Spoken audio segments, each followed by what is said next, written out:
take it? Yes, sir. Okay, we are. I hope I'm in the right hearing. I may Hello, not. we are be. live. This is the Yes, Conservation Committee. there's Miles. Oh, there's Miles, yeah, okay. Let me get Could you there. everyone who is online, please mute themselves. We're hearing everything you say here. Okay, thank you.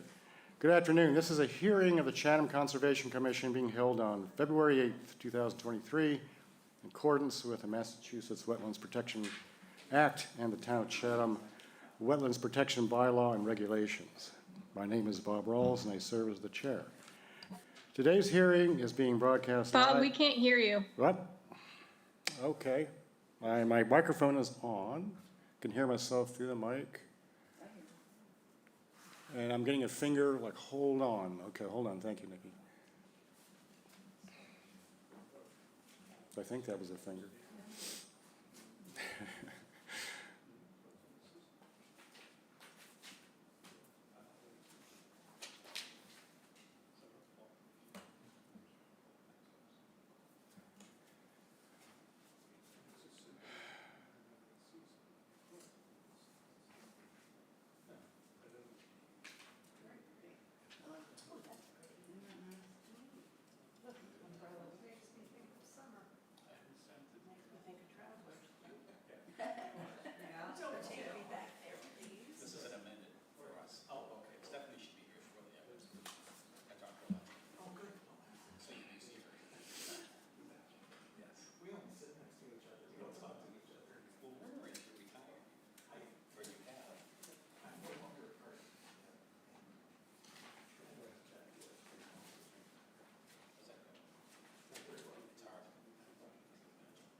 Hey guys, this is Dallas from Channel 18. I'm just letting you know we're going to have to take a 5-minute pause real quick. We're having difficulties with Teams.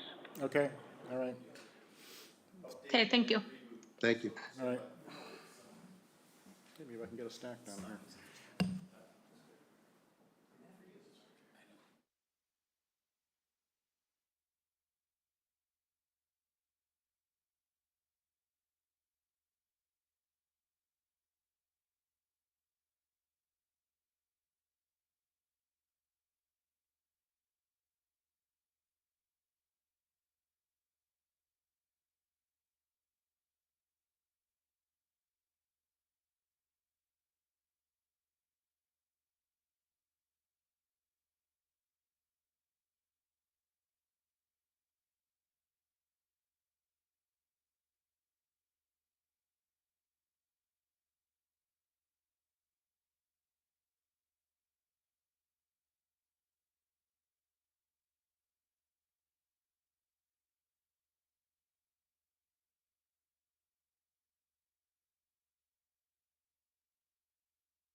Okay, all right, here we are.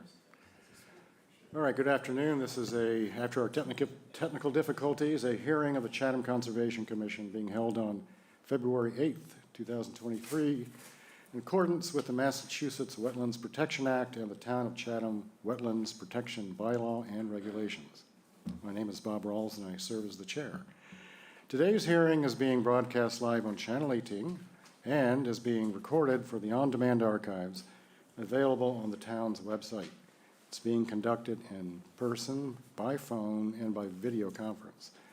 The agenda, instructions on how to attend, and copies of documents for review are posted on the town's website. To all participants, whether attending by phone or online, please remain muted unless you've been recognized by the chair. When recognized, please identify yourself for the record. If you're attending by phone, you can mute yourself or unmute yourself by using *6. If you're online and you're not a commissioner, please keep your camera turned off unless you've been recognized. Indicate that you wish to speak by using the raise hand feature. So that we have a record of a quorum, I'll now ask each commissioner to indicate their presence. Whoops, I got to put your name back in here, Bob. Vice Chair Bob Del Vecchio. Present. Janet Williams. Present. Karen Latin. Present. Mary Sullivan, I happen to know will not be here today. Elise Gordon. Present. Cheryl Meservey. Present. And I am here, so we do have a quorum. Let's see. Nikki Smith should be, yes, she is with us online. And so, welcome, Nikki. And I assume you're prepared to lead us through the agenda? Yes, I am. All right. All right, so the first one is a request for field change, 73 Kent Road. Jessica Gow and Philip Chu, map 12J, parcel G4, SC10 3480, additional landscaping. Good afternoon, David Clark on the line. Can you hear me okay? Yes. So for the record, David Clark, Clark Engineering, Tom Mulcahy, the landscape architect, I believe is present. When we permitted this last year, we kind of had a placeholder for the hardscape and the landscaping, and that we didn't show any formal landscaping around the house. It was just the mitigation plan that Blue Flax had prepared. So now that the house is underway, the owners finalized their landscape plan, which we have submitted. Paul Whiteman had asked for a comparison plan to show what we're proposing now versus what was shown on the original plan, and provided that to the commission. So if you look at that plan, there's an overall additional reduction in the no disturb zone over what was approved at the meeting. There is a slight increase in the 50 to 100, and that's primarily because we left off some walkways to get from point to point on the upland side of the house. One thing I want to note is that the landscape plan for the call out for the materials, we have a revised plan. After last week's meeting, Tom went back and revised the plant list. I have not submitted that yet, but the new plant list will be 75% or more natives within the 50 to 100. Again, we feel this is a field change and that it's substantially the same project. It just shows a lot more detail than what you saw at the permitting hearing. So be happy to answer questions. Okay, well, good to hear about the percentage. Of course, we haven't seen it, at least I haven't seen it, so. We have seen it? No. Page 404 on the landscape. Oh, I thought, David, you just said you revised Yeah, no, we haven't seen a new one. you have a new one relative to what we've seen, is that what you're saying? Yes, correct, yes. So this was submitted a week and a half ago, and then after last week's meeting, Tom revised it, but I have not submitted that yet. Okay. Okay, So we have, so, a new plan's coming. yeah. Yes. If we haven't seen it, I'm a little at a loss on what we discuss. Well, the landscape folks are dying to get started on the pool. If you've been out there, the house is well underway at this point. So if we could get a go-ahead on the hardscape, and then we can come back one more time and discuss the foundation plantings. When you say a go-ahead, what do you mean? Accepting the changes to the hardscape.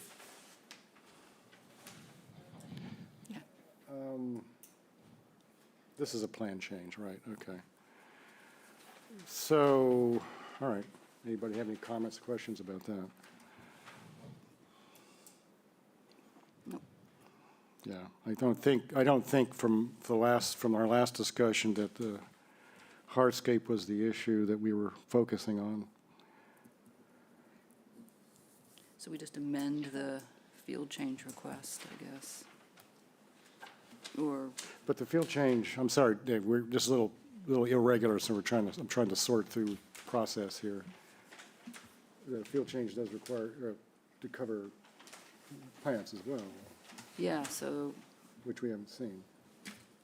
Can you tell me what hardscape has been added that, on the plan, it's on David's plan. yeah, I have that one, because I have Oh, this. that's the landscape No, this is hardscape. coverage calc.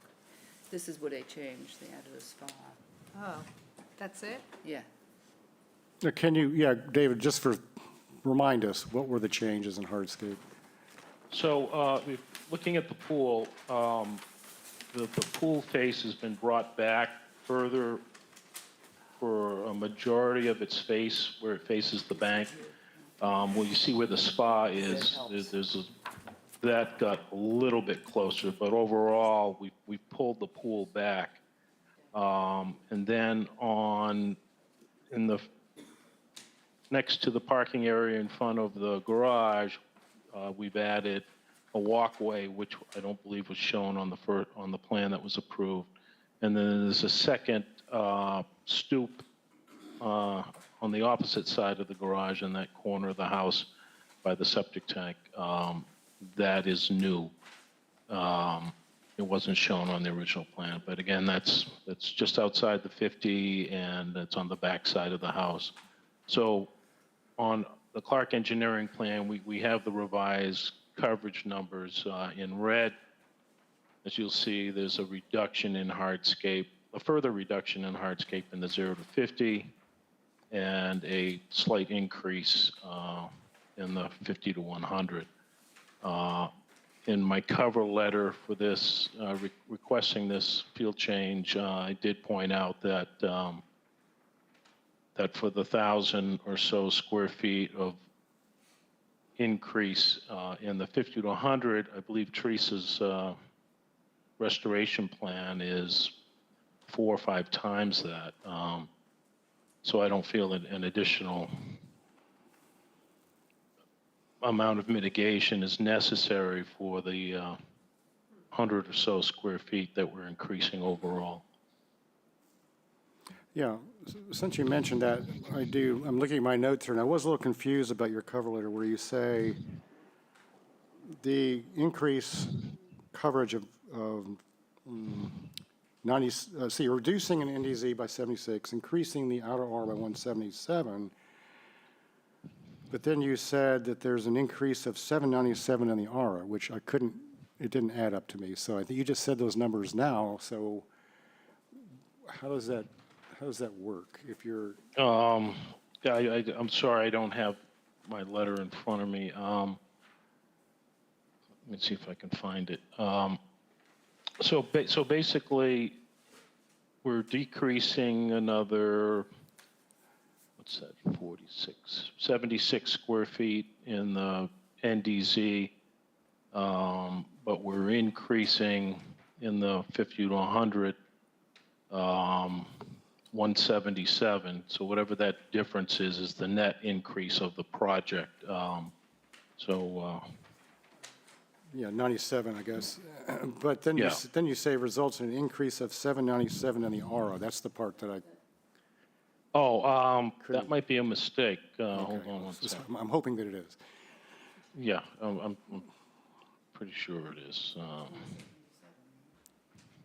Let And me the just outer, find yeah, that. it is. But there's that 797 number in the cover letter, which I couldn't make sense of. Yeah, that's probably an error on my part. All right. So, just- go ahead. So I'm really looking forward to the revised landscape plan. I don't know how we can give you the quote, go ahead, unquote, for the hardscape when part of your plan change involves changes in mitigation, at least the plantings. Well, we're not changing the mitigation. There was never any specifications for the foundation plantings on the original NOI. And so we're back before you with the formal landscaping around the house, which was never presented to the commission before. Yeah, right, okay. I'm actually a little confused about why it wasn't. Does anyone recall agreeing to postponing the submission of the planting plan for the foundation plants? I don't. Not specifically in this case, but we have done that in some cases and said, come back later for a field change or something Okay, when is the that what we did, David? landscape is done, because 'Cause I'm not- I don't think it ever came up. Okay, that was an error on our part then as well. No, then, no, so- no, no. I think it was just, it wasn't shown on the plan. And They weren't shown. it was a little confusion on all the folks working on the project that we thought one person was doing the landscape design and it turned out nobody was. But we went through the permitting process anyways. All right, so you basically have there's two separate submissions here then. One is for a plan change for hardscape, and then another is for approval of a landscaping plan? That would probably be the best way to handle it, yes. Even though okay, so basically it's, what do we call that second part?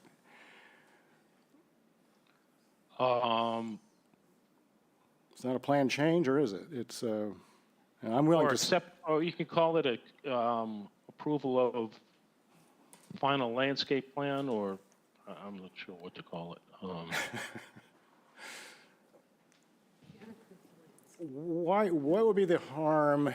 I know you said you're eager to get going, but procedurally, it seems better to treat them both as a plan change to me, part of the same plan change. That's whatever you feel is the easiest way to do it. But we can't, I don't see how we can approve part of a plan change today and then part of the plan change next time. except they're two different plans. They are two different plans, but Nikki, do you have any opinions here on procedurally how we deal with this situation? Because I have not encountered this before and don't know exactly what we do about it. Don't want to get ahead of ourselves. I would prefer them to be one filing, the landscape and the hardscape, to both be approved at the same time as a plan change and approval of landscape plan. Yes, I agree. So. Yeah, normally we probably wouldn't have even asked about the hardscape changes and picked it up in the as-built because they're so minor. But because we didn't show any foundation plantings on what was approved, we felt it was appropriate to come back to you for that approval. But And I'm glad anyways. I'm glad you did, but you see what the situation, I think, for us is, I just don't see how we can bifurcate it procedurally. So I would suggest we continue, take a look at the landscaping, and then take it all up the next time. I guess, yeah, all right. Janet suggests we could take it up the work session. I don't know how we're looking with the next work session, but there's always technically an option. That's in 2 weeks. Yeah, I'm not sure how the work session looks yet at the moment. 7. Yeah. Yeah, I'm okay with doing that, David, if that's, otherwise. Yeah, that would be fine with us. Okay, yeah. or let's do it that way then, because it's going to get messy otherwise. Just in order to make that efficient, if I'm sorry, I'm blanking on his name, the landscape designer could make sure that it's really clear on the table how the breakout in the 25% in the outer aura and 100% in the NDZ, that we can just look at quickly. I had a problem with the way the table was done here, trying to figure out what plants were referred to and to try to, I couldn't calculate, anyway, just to make it as clear as possible, so we can do that in 2 minutes. Yeah, agreed. Yeah, it's always helpful to know Tell us what the percentage of percentages. natives are in the NDZ versus the outer aura. Yeah, I think Tom's new plan is 100% in the NDZ. Excellent. And 70, yeah, I think that's what we gleaned off of last week's meeting. And so I'm pretty sure that the plan that he sent me the other day is 100% in the 0 to 50, and the 50 to 100 is at least 75% native. Good. I want to throw one more little thing out there, though, because in looking at this plan, one that is now outdated, I believe, I had questions about some of the plants that were listed as native, as to whether or not they are in fact cultivars of native plants. So that's something that Okay. we may want to get into. In fact, we will get into it. But I do encourage him to make sure that what is being presented as natives are straight natives rather than cultivars. Okay. Got it? Okay. I'll- All right, well, thank you. So Crystal has her hand up. Oh, Crystal, okay. Yes, Crystal. Hi. So far there is one amendment for the 22nd and one field change, 7 orders, 1 COC, and 1 enforcement. Okay, fairly, and we're not done yet, so adding to it Yes. probably, yeah. Yeah, Well, well, would it make a big difference to his client to wait one more week? Because it doesn't have to wait for an order. We just approve it, so we could do it on March 1st if it's, yeah, assuming we, assuming we approve, we don't have a native bar problem. Yeah, March 1st is just another week, so I don't have a problem with that. oh, excellent. Oh, You're helping us out, David. Thank you. March 1st it is. All right. Make a motion that we continue 73 Kent Road to the next hearing on March 1st, 2023. Latin second. Roll call vote. Bob, Aye. Cheryl, Aye. Janet, Aye. Karen, Aye. Lise. Aye. And I vote aye. We'll see you then. Thank you. Thank you. All right, the next hearing is a request for determination of applicability, 55 Strong Island Road, Robert Stello Construction, map 12M, parcel 17B18, rebuild existing deck and retaining wall under the deck, remove outdoor shower.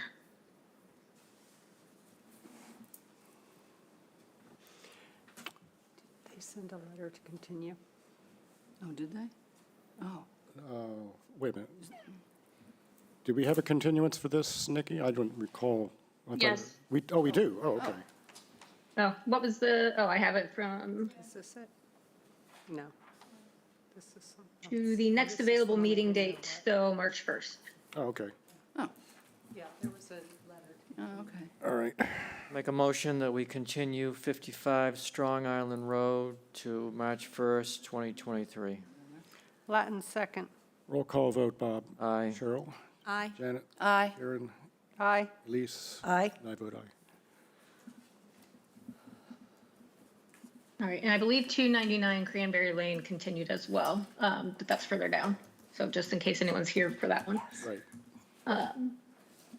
The next is a request for an extension to an order of conditions, 24 Avalon Point Road, Scott Brown, map 12L, parcel 15C L4, SE 103297, to further vegetate the top of the coastal bank.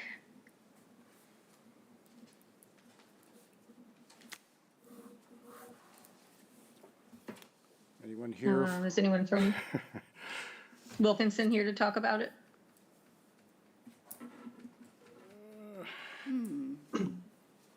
Hello, Seth Wilkinson's here. Oh, there it is. All right. I wasn't planning on speaking about this, but but I can. I think it was just a request to have a little more time to continue to vegetate the project near the top of the coastal bank. When you say vegetate, you mean just continue to establish? Yes. Okay. Because this is one that was automatically was extended under the COVID order. And so is there a need to continue to establish, or? Yes, it expires in 2 weeks. What I mean is Or, just sorry. in terms of the plantings themselves. Or are you just giving yourself extra time?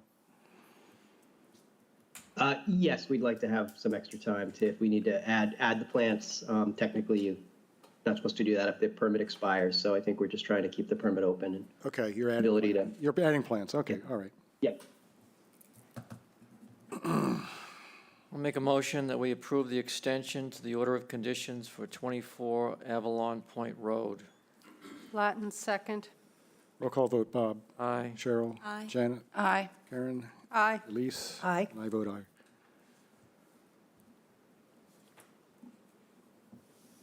All right.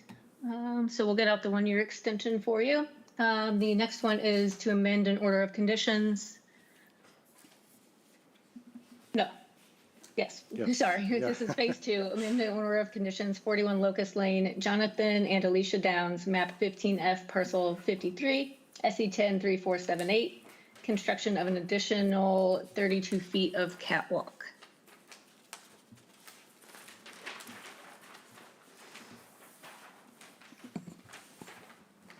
Hi, good afternoon. Stephanie Sequin with Roder and Wilcox, and I'm representing the Downs, who are the owners of the home at 41 Locust Lane, and we are requesting an amended order of conditions to allow an extension of an existing catwalk.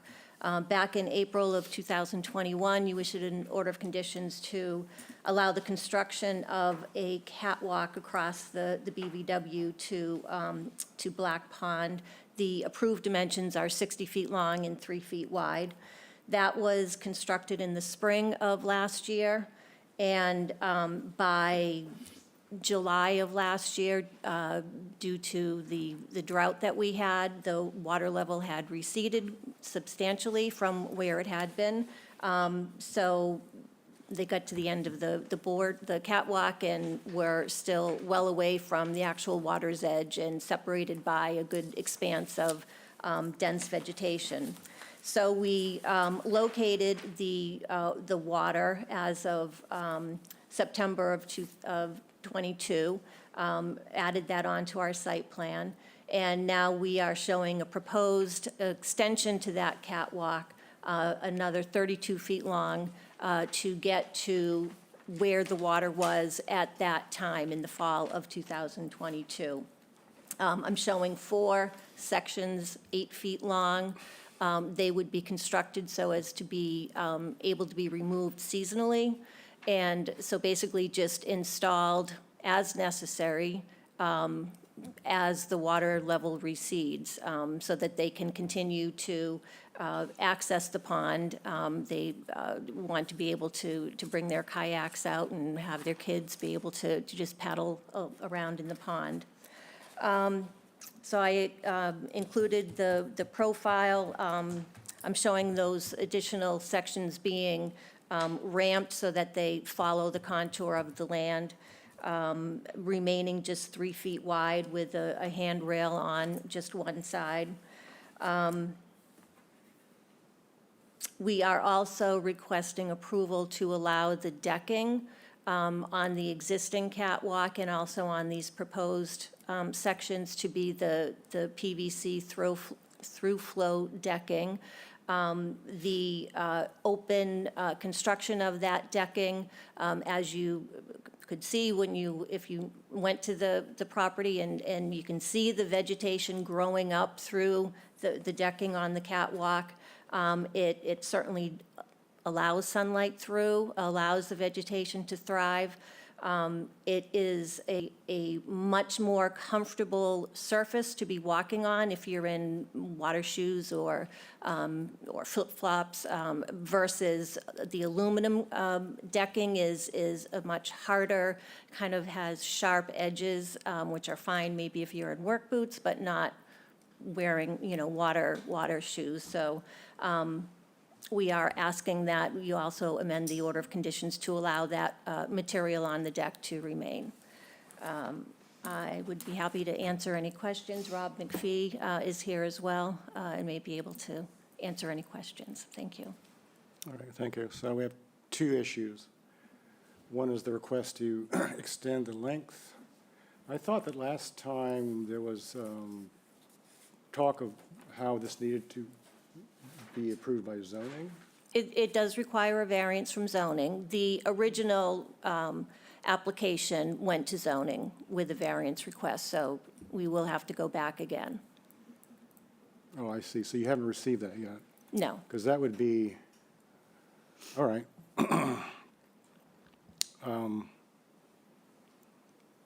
And then the other issue, of course, is the through flow. And of course, you're talking to the individual who led the charge last time against through flow decking. So you can tell where I'm going to come down on this. You can probably guess it.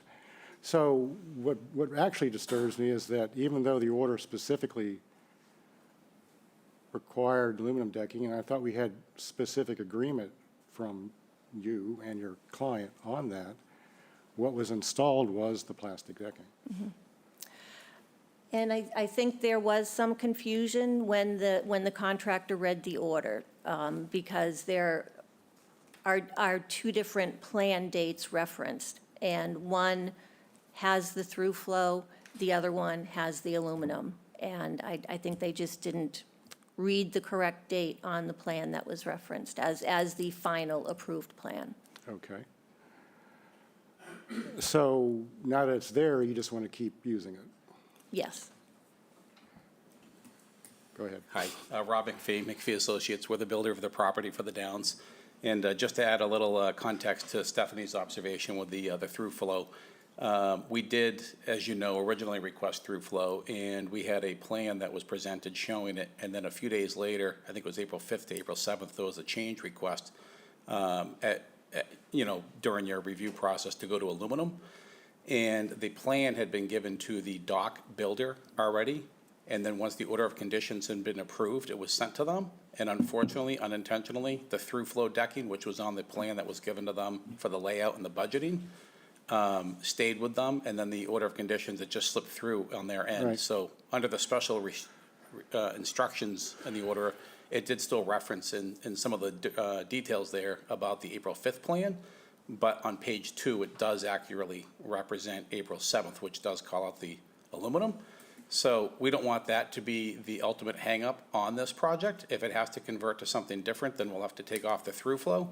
But through our research with Beacon Marine, who works throughout the Cape, the islands, and the South Shore, constructing docks, piers, boardwalks, seawalls, all of that, all of the towns that they work in, they use through flow decking. They don't have any issues with it. We have reached out to through flow. I'm just sharing what I a know. little bit of research. We had a grand debate on this back then. Yeah, so, and when reaching out to through flow, they have no evidence of anything leaching. What they've proven, what they've said to us is it's safe for the environment. Of course they do. So I can't find evidence that indicates it does leach or create environmental issues. No, that's not the issue. Okay. Let me, since you weren't here, right, first time around?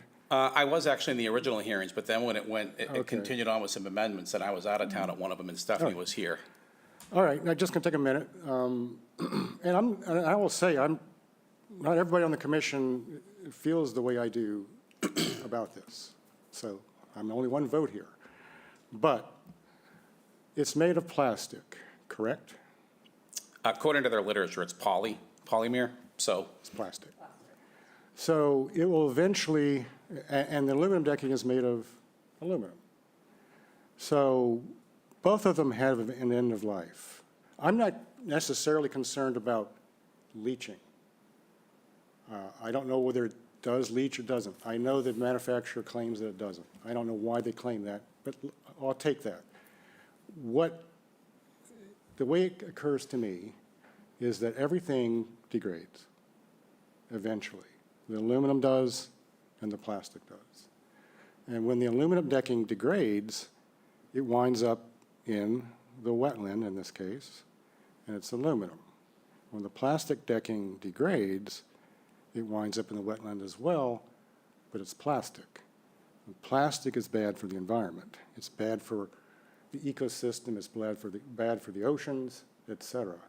It's not something in my mind that we should be proactively adding to the wetland ecosystem. I don't mind if aluminum winds up there eventually. It will all wind up there eventually to some degree. Which would you prefer winding up there? I think the answer is pretty self-evident. That's where I'm coming from on all this. I know the manufacturer says it doesn't leach. Whatever, that's not the issue. That's not the issue for me. It will eventually wind up as microplastics in the water. There's no way that it won't. I know that it's used everywhere. It doesn't mean it's correct. I know that people like it because it's much less expensive. I understand this. But when I look at it from an ecological perspective, that's the conclusion I come to. End of sermon, okay? Anybody else? All right, I'll just express a different view. And again, we're just going back over things we've talked about a lot in the past. I agree with Bob, it's not about leaching. It's about long-term degradation in the marine environment. I understand that the manufacturer, I mean, we did a lot of research. We looked everywhere for any kinds of peer-reviewed literature that talk about what the degradation rate is of these kinds of plastics. Couldn't find anything. I suspect it's because it's a relatively new product and there is no long-term study on it. So Bob's most likely right that over time, and who knows how long, all plastic will begin to degrade to micro. I think, though, two things counter that in my mind. One is that the marine environment is full, every boat is made of plastic. Everything that we put into the water has plastic pieces to it. So I don't know how different this is, but the thing that really tips the balance for me is the success of the current protection of the ecosystem and the protection of the plants and the environment of that walk, and this is a good example. Clearly, it's superior to timber decking, which throw a lot more shade. Perhaps an aluminum extruded product could do both. I suspect that I think that's going to be a hard sell to the population because people look at those aluminum deckings and they see, you know, industrial deck. Not they don't anyway. But I think that for the protection of the plants right now, given what's happening in the marine environment already, on balance, I think that as long as also it depends to me with the through flow decking how high above the water level it is. The higher the better. If it's not in the water environment, I think that helps. I mean, you're talking only then about UV deterioration over time without the salt in the marine, the water. It's such a hard, you know, I completely respect Bob's position. I see why he takes it. Makes a lot of sense. I'm more concerned about protecting the plants in the marsh right now than what I see as a more theoretical risk somewhere down the road. Can I rejoin her? Yeah, sure. Just briefly. When I was standing on your through-flow decking a couple of days ago, I was actually surprised by how small the holes were and how much less light was going through there than I thought there would be. And when I think about what I've seen in terms of aluminum decking, I don't know if there's much difference in terms of light passing through. That was just my take.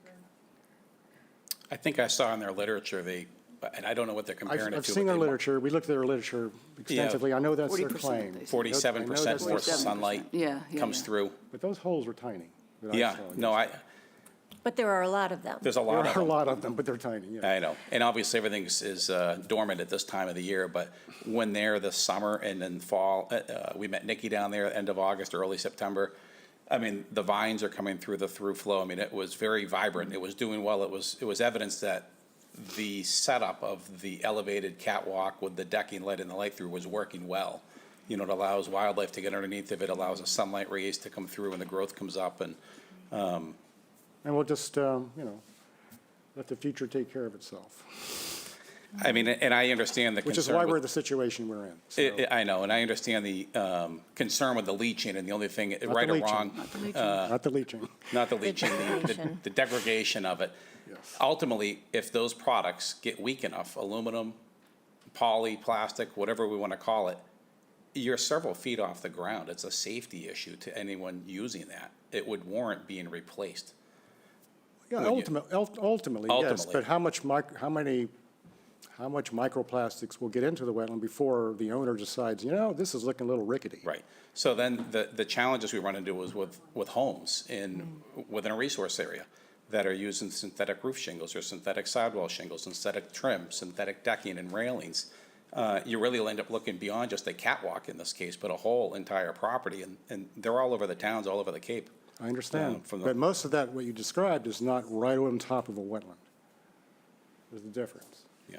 in my mind.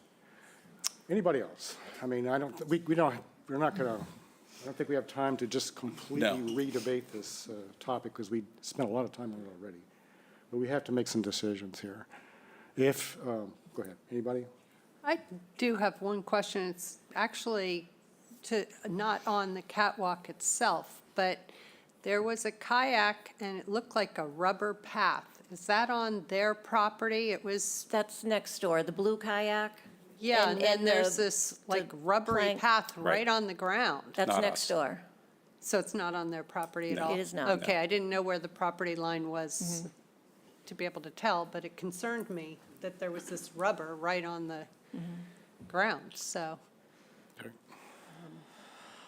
Hi, I have a question. The new sections, the seasonal sections, the extensions that you want to build onto this existing, can that be aluminum and the through flow remain, the existing through flow? I mean, it can be. I mean, the reason we were looking for the through flow is the continuity for walking on it, the height, and then the constructability as far as the spacing with the post, the framing that is set up there that's receiving the poly through flow in relation to how the aluminum sections are built. There may be a little bit of a different constructability for the fastening of it. I don't know the answer to it, but it may change the spacing of the post slightly. We would just have to find out what that framing will be. I mean, I think that's a workable alternative that I can see. Yeah, yeah. You too? Yeah. Yeah. And because it is a separate seasonal section, it would be somewhat different than the existing permanent structure. Right. So that could be, taken up in sections. I mean, I could live with that myself. Yeah. I have a question as well, kind of piggybacking on that. Where are these sections going to be stored out of season? On the construction notes at the bottom of the plan number 10, I said that they would either be stored on the permanent section of, if they're coming out for the season, stored on the permanent section of the catwalk or outside of the buffer zone. And how will they be removed? I mean, are they easy enough to have people just pick them up? Or are you going to have to get equipment down there to remove those every season? It's a great question. I mean, they unscrew, but my understanding is we don't want these to be out into the water. So if we have heavy snow, heavy rain, and the water level rises and this comes out, we want to then peel this catwalk back the intent is just to get safety access to the water, and then, but have the permission to go out as far as necessary, which was based on the water line Stephanie's field crew identified in September. And, but if it's not on the water, I guess it's a question I asked the commission, is it necessary to go down and take the sections on and off with the seasons if they're out of the water and daylight's going through them? Is it an unnecessary step? Well, you also said it's going to be installed as necessary. So to me, that says if the water level's high, you don't need as many sections put in. And I'm trying to picture, we have a huge rainfall and you've got 4 sections in, now you only need 2, so you're gonna take 2 out and then possibly, I mean, it seems you either want to extend it 32 feet or you don't have it. I don't understand installed as necessary. Well, Yes. what's been constructed is there, and it's going to stay Correct. there. And if you went out there I did. today, I don't think you need any more, you know, at the beginning of the season, if the water level is where it is today, nothing would happen. But as the summer goes on, if there is another drought or, you know, extended dry season, then additional sections could, perhaps with prior notification to the conservation agent to verify that they are indeed warranted. I'm just trying to picture saying, gee, we suddenly need 8 more feet, let's get those in. You know, and, oh, we don't need those, let's take them out. I mean, it sounds like installed as necessary to me means you're evaluating it, you know, on a regular basis and adding or removing. And that I just don't picture, and it kind of piggybacks to Cheryl's question is, how are these being removed? Because you could, I mean, I wouldn't want to be the one, you know, having 2 people go out trying to lift it and get it out. The posts themselves that anchor down to the ground stay in place. Right. They're fastened and secured. It's Yeah. the decking that gets screwed into the framing that is attached to the post. So those will Right. get unscrewed and just take the platforms off that you walk on. So at one point, you'll get to the end where there's nothing else to walk on. Right, And, you know, I mean, the easy solution for the homeowner, which I'm not suggesting is the right, but is just put it in out to this point, and then, you know, you just go out and you put your kayak in and you get in the pond. But the previous times we were here, the concern I heard was it wasn't to go out into the pond. Right. Which we understand. The challenge is, while it's not tidal, you do have droughts and the water level comes up and down. And when this got put in, I think it was in February-ish, when it got put in and we got to the end of it, we were so far away from successfully trying to launch a boat to the pond. It made me wonder, how did the plan show, how are we where the plan is? But when you look at the data of all the water levels, it changes over time. And to your point with the abutting rubber mats or planks that they have in the kayak, you hate to see that take place, because what we have seems to be working pretty well and working well for the environment, with the plant life, the wildlife. So I have another how it works question. There are stairs at the end? Are there stairs at the end? It's a ladder. It's essentially a ladder. You get to the end and then you go down however many rungs to the water's edge, you know, to get in and out of your kayak. So depending on how many sections you have, that ladder attaches to To an end. It would be moved to the end? Yes. So will it have to vary in height based on where it's, or, Well, because the proposed catwalk sections are not at a fixed elevation, they're ramped, so that it follows the gentle slope of the ground. okay. Thank you. Is there another potential sticking point here with extending the catwalk is that if it extends the new length and then the water rises, is it still a catwalk? Or is it a dock/pier? My understanding, oh, I'm sorry, go Yeah, ahead. go ahead. Go ahead. Tell me. My understanding was due to the single railing and the width of it and the nature of the construction of it, that it's deemed as a catwalk. And Okay. if the water level was to come up, then the planks that you step on get unfastened and taken off. So there's nothing to physically walk on as you go out into the water. So in other words, you're not turning it into a pier by going out 30 feet into a pond. Yeah, so if we were to approve this, then I would see us putting a condition in there that says it should not extend, the length should always be maintained according to the level of the pond and the vegetation. Right, So if it needs to be shortened, it's shortened. right, Whether that would actually happen or not is a Right. separate question, right, but I would see that as a condition. yeah. All right, so, I would also just, I think the note on the plan that the sections, and I'm looking at, you're showing 4 sections, so at 32 feet, each one is 8 feet long. So the order would, I'm assuming, going on what everybody's saying, allow for installation of each 8-foot section as needed to reach the edge of the water, but not to go beyond that. If that's the case, you're not going to be able to store those other sections on top of the permanent. You'll have to store them. Not during the season. Yeah. you'd During the have to store season, they would have to outside of the be- resource area somewhere Right. in the driveway. There's a note on the plan that calls for that as well. Yeah. Can I piggyback on the observation about the 8-foot sections? And I'm just thinking out loud with you here.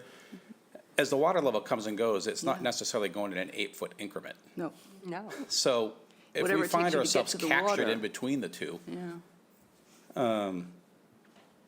I guess it is kind of what it is, because, I mean, if the point is to reach the water to launch watercraft Right. kayaks, then it only extends so far as needed to fulfill that purpose. exactly, So That's whatever right. that is, it's not necessarily going to be 8 feet and that's Right. it. It may be a Right. little bit beyond, which is fine, but we just don't want the catwalk going out into the water. agreed, Okay. agreed. I'm almost wondering if we should be having the support post instead of 8 feet. Maybe it's 4 feet. Every 4, as we get to the tail end of this, every 4 feet, so we have smaller increments as we peel stuff off for the water level changing. I don't know why we So don't if see you this in did every 4 pond, feet, you know? The length Water of levels each change section all would the be time. 4 feet as well, correct? Or were you still leaving them as 8 foot? It doesn't, I mean, if you're leaving them as 8 foot, there's no reason to put 4 foot. The decking sections are not 8 feet long. They're, 24 by 36. They're clicked together. Oh, okay. So they're pick smaller. them They're not, it's not a continuous Okay. 8-foot run. So you can peel those back in So you- smaller sections. So people can pick them up and Yes, and install yes, them? There's no yes. machinery needed? Yes, And yeah, that's so the it's- I was thinking it question. was an 8 Big- foot section, No. that's why I was asking. No, they're smaller pieces that get secured to the framing that's below it. Okay, that helps. Good. That's why I was trying to figure out how you're going to get an 8 foot section out Yes, right, as a homeowner. right. That's a good solution, to do the posts closer together. Yeah. so Just then as you get to putting- the end, Yeah. more flexibility to get to the water. No, that's a really good solution. all right. We all had our say? So I do have one final Okay. question. Are we aluminum or are we looking at through flow? You had given the kind of like, let's go with aluminum for the second half. So I'm curious where we're standing on that as a group. I like aluminum as the next section. It's going out over the water. I mean, I'd like to have it all be like we had asked, but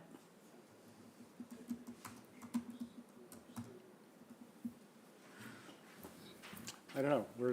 Sounds like, let's take well, I don't know. Who wants aluminum for the new part? All right. We look like we want most of us want aluminum for the new part. Do aluminum for the new part. Okay. How many want aluminum for the whole part? well, I'd love it, but You get a vote. So I'm not sure that I have the votes behind me on that one, so, I'm willing to leave what's there. okay, all Yeah. right. So I'm. At this point, not. I'm not going to prevail, but I think what we have here is a compromise, which means no one's totally happy. yes. which is the true of That's every. called a win. True of every compromise. All right, so, Can I just make an administrative yes, note because before we we do? need an administrative. No, just before we make a motion, remember that this came up as, I think, a plan change, and we said no to that and said amendment.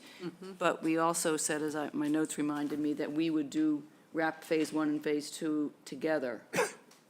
So that's what this is. This is a combined Phase 1 and Phase 2. Yep, So that's just that's a All right, good, yeah, good. reference that. Good point. in December it came. So if we're going a mixture, you would need to submit a change, right? Change a revised plan, as long as, at some point. I still am a little worried about, so what happens if you get turned down by zoning for extending it? Then you don't I do the don't know. project. Right. When is, you don't have a hearing date yet? No, nothing's been filed yet. We just wanted to get through, work out the details here first. Oh, you haven't filed yet? We have not filed yet. Okay, So well, could we we can't issue an order until you file. Is it a new order or is it amended order? It's an amended order. I don't know that that's necessarily any different under the rules that we You can't issue cannot one. issue until applications have been filed. We don't need a decision, but you have to file first before the order. You can't just issue it subject to approval by zoning board of appeals? Nikki? Yeah, let's go to, let's go to Nikki on this, because that's a new one on me. No, she always said we couldn't Okay, issue. Well, maybe she can, let's see if that's still true. I mean, without a, I think you're muted, Nikki. I mean, I had never heard that you can't issue it before. I mean, people may not want to issue it because could be a waste of time. But I don't see why we can't issue it. Because we do get the zoning board opinions and we give them our opinions, but those are, our opinions and they don't necessarily have to follow them. Yeah, and on that, okay, thank you, Nikki. And on that point, I'd hate for us to go to the effort of writing up orders for this, and then you guys get slapped down by zoning. Well, are we, right? Yeah, I guess we We are. will have, we will have writing order. conditions on this, so Right. Yeah. it's a tough situation in any of these permits, I found in all the towns. Which comes first, the horse or the cart? Yes, the horse and the cart. And, one board will defer to what the other board's thought was before they're willing to approve something and vice versa. We Yeah. run into it frequently with health, conscom, Yeah, Board of Appeals. Zoning often wants to hear from us first, I don't know why. Exactly, they seem to be kind of last in line I is don't what know I've why. run into, But- so. But in practical terms, I'm just thinking about the work we have to do, because we Right. have a lot of orders to write in a couple of weeks, so. Right. And trust me, I feel the same way. We've been putting a lot of work into it on our end. And I'm not sure how that will go with zoning, but I'm not sure either. It could be they consider it to be a dock. ultimately, They no. did have issue with extending past the edge of pond line. So I do think there's going to be some questions from zoning. So I guess with this one, I would suggest maybe we vote and then I give zoning what our opinion was and hold off on actually formally writing the order in case we get a new plan and it's changed a little bit or something like that. So we don't have to waste our time, revamping our order again. Yeah. So we would wait for zoning to approve before we officially give out our order. So we could do this, what you often do is write a letter saying, we could approve this with conditions, but we hold off on writing the order until we find out whether zoning Right. was okay with it. So you would have a There hasn't letter, been Significant It makes changes sense. to the plan or you anything. would have a letter from us to give to them, but Right. for what it's worth, Right. okay? So then we don't need to vote on, or do we need to vote on that letter, Nikki? I forget now. It's been a while since we did one of those. No. Oh, I think it would, when the filing goes to the ZBA, you'll get the request for the comment, Yes. right? Yeah. Yes. Yeah. So would we be able to do, from a procedural standpoint, a vote with the conditions, but don't go through the effort to type up all that extra work and Nikki I just don't, does I the don't know what letter? the conditions would be. I mean, usually when we sit down to think about these, we think of conditions. It's not Yeah. something we can just do on the fly here Okay. today. So I think this is a good approach is, we'll give you a letter saying we could approve with conditions. Then you're going to probably revise your plan anyway. If you get approved by zoning, you're going to revise it anyway. Come back to us and we'll look at it and probably, send it to an order of conditions then. Okay. I think that's So what we should do. you just want to continue it until the application with zoning is filed? Is that what you, I don't want us to spend time writing an order when, A, you haven't filed, and B, there's some question about how zoning will deal with this, I think. But zoning, my understanding is zoning is going to look for the other boards, particularly conservation, obviously. What's the take? That's just one of many factors they look at. But Right, they have their you'd own get a purview, I letter. understand. They have their own rules. Yeah, You'd get a letter Right. from Nikki saying that it has come before us. and it's been Right. approved?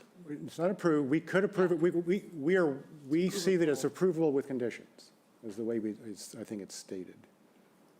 We haven't formally approved I it would, yet. in this case, I would say approvable with conditions. We're waiting to hear from zoning to see if there's any significant changes to the plan before we draft our final order. Right. Yeah.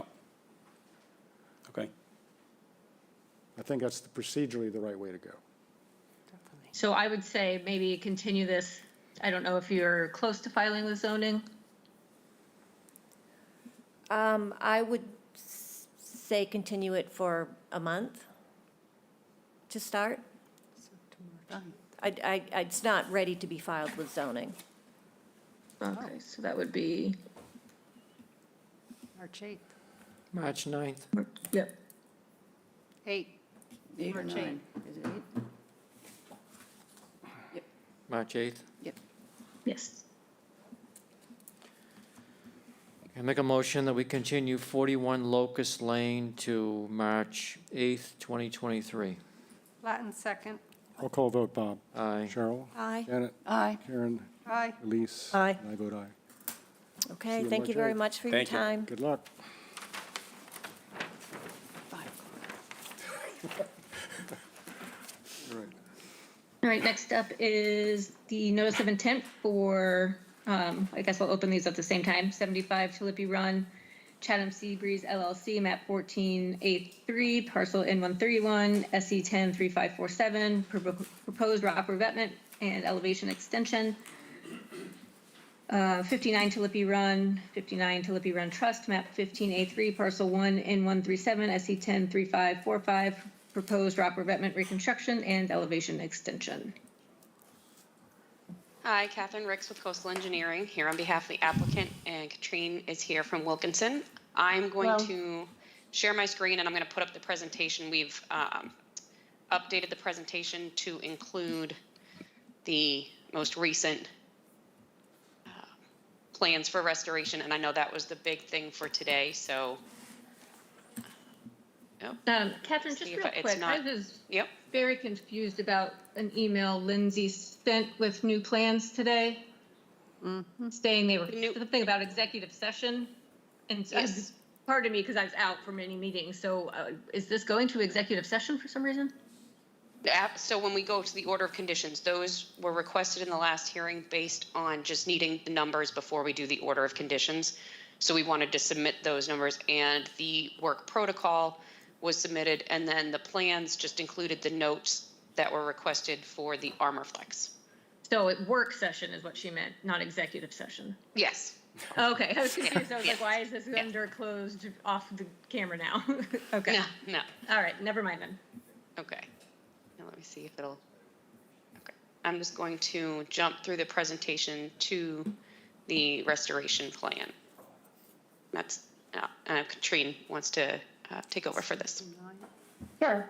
Good afternoon, everyone. Katrine for the record from Wilkinson Ecological Design.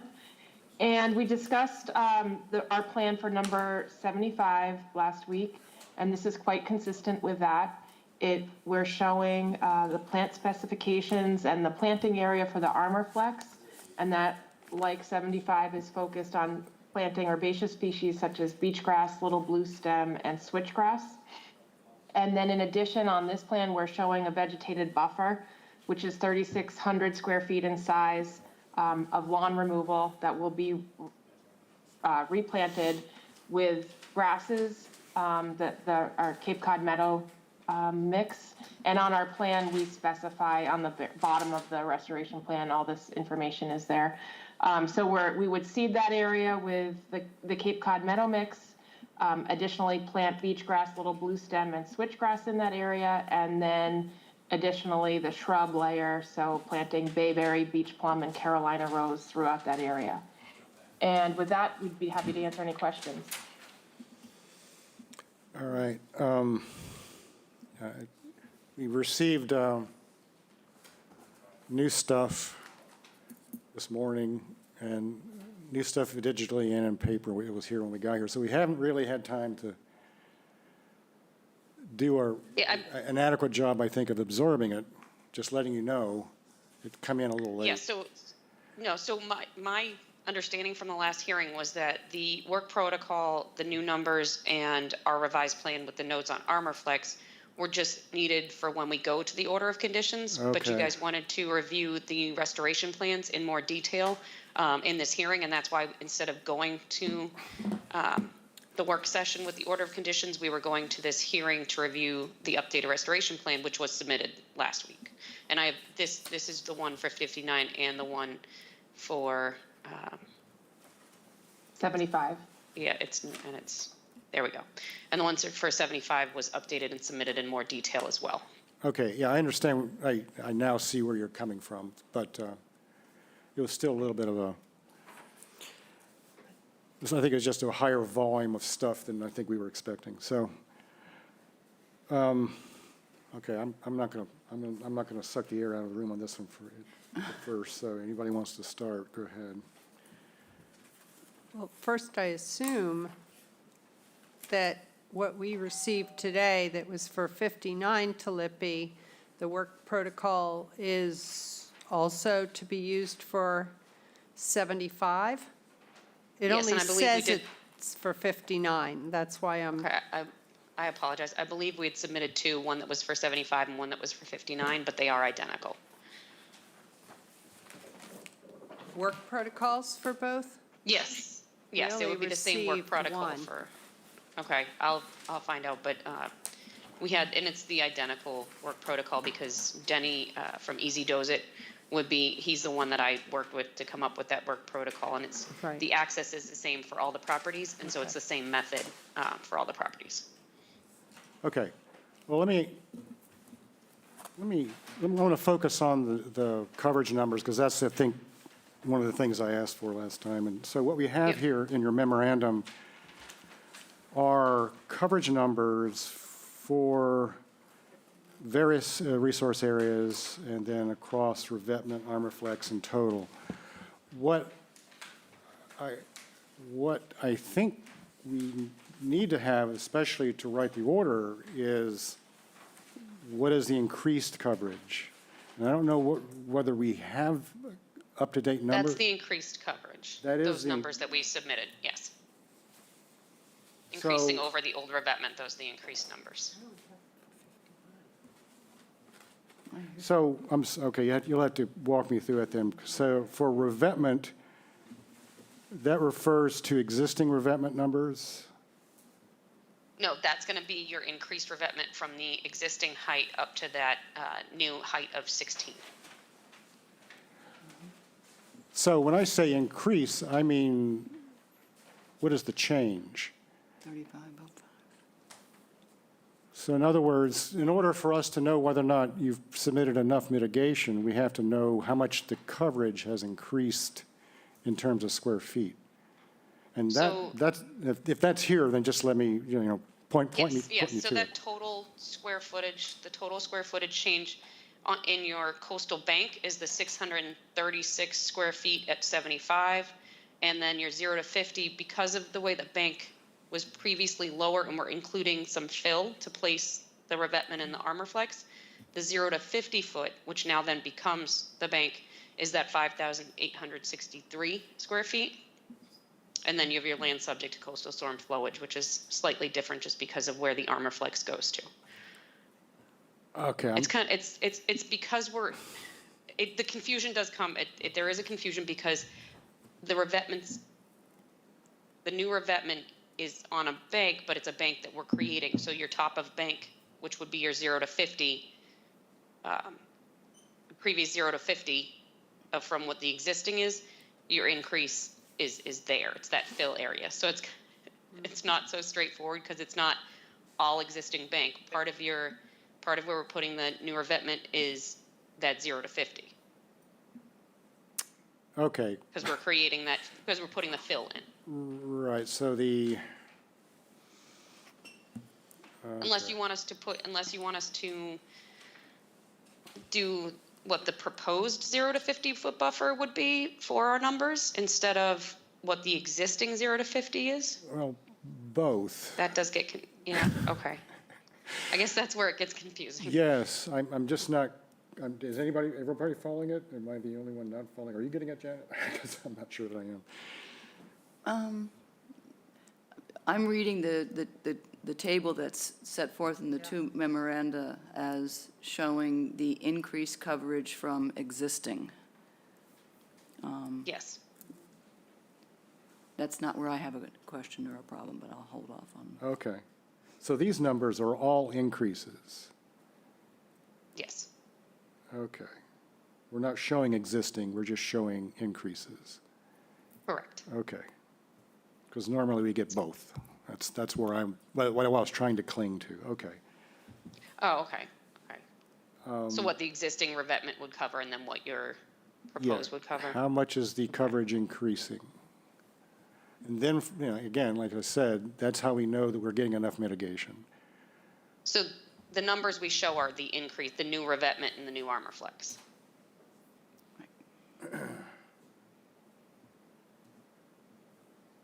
And not the existing revetment. Correct, not the existing. And those numbers, I don't have at hand the mitigation square footage that you are proposing, because when I look at, you have it? Okay. All right, do they match? Are they adequate?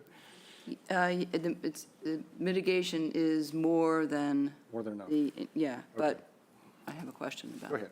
Yeah, no. No, I have a question about the restoration on, and I apologize, this is about 75, which I know we looked at last week, but I didn't have a chance until after that hearing to go back and look at what had been proposed before the changeover to ArmorFlex.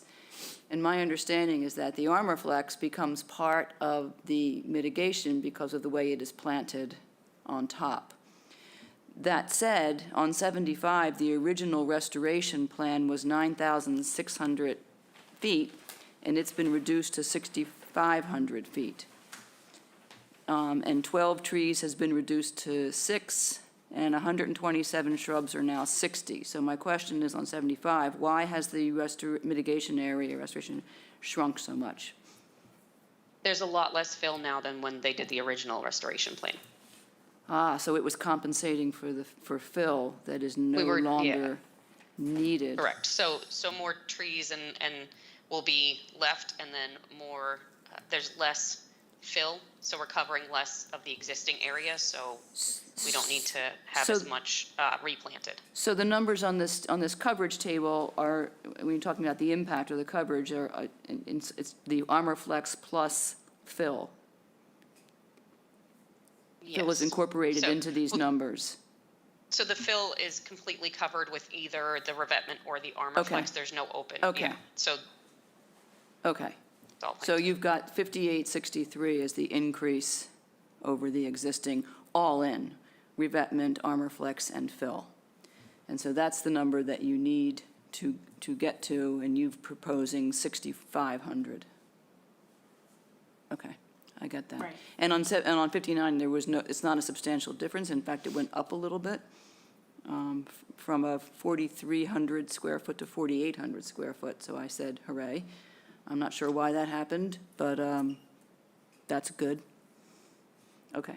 We're giving more of a buffer, we're removing more lawn to give more buffer. I did notice that difference, and I applaud that difference because I think that's critical here. Okay. Those are my questions on the Very good. restoration. All right. Did you have are you clear? I think so, Okay. now that I see 75. Are we all good down here? Bob, you don't look like you're, need a moment? Just a quick question. All right. Just a quick question. On, let's see, which one is this one? This one is it 59 or 75?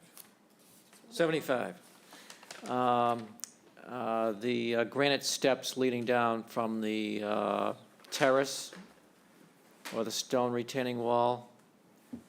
You have that area from the bottom of that last step down to the armor flex. What is that going to be? What material is that going to be? Or what kind of material is that on the ground? Katrina, I believe that's staying natural what it is now. It's Yeah, an open sandy. walkway and it's just natural, yeah, it's just the sand that's there. Just grass?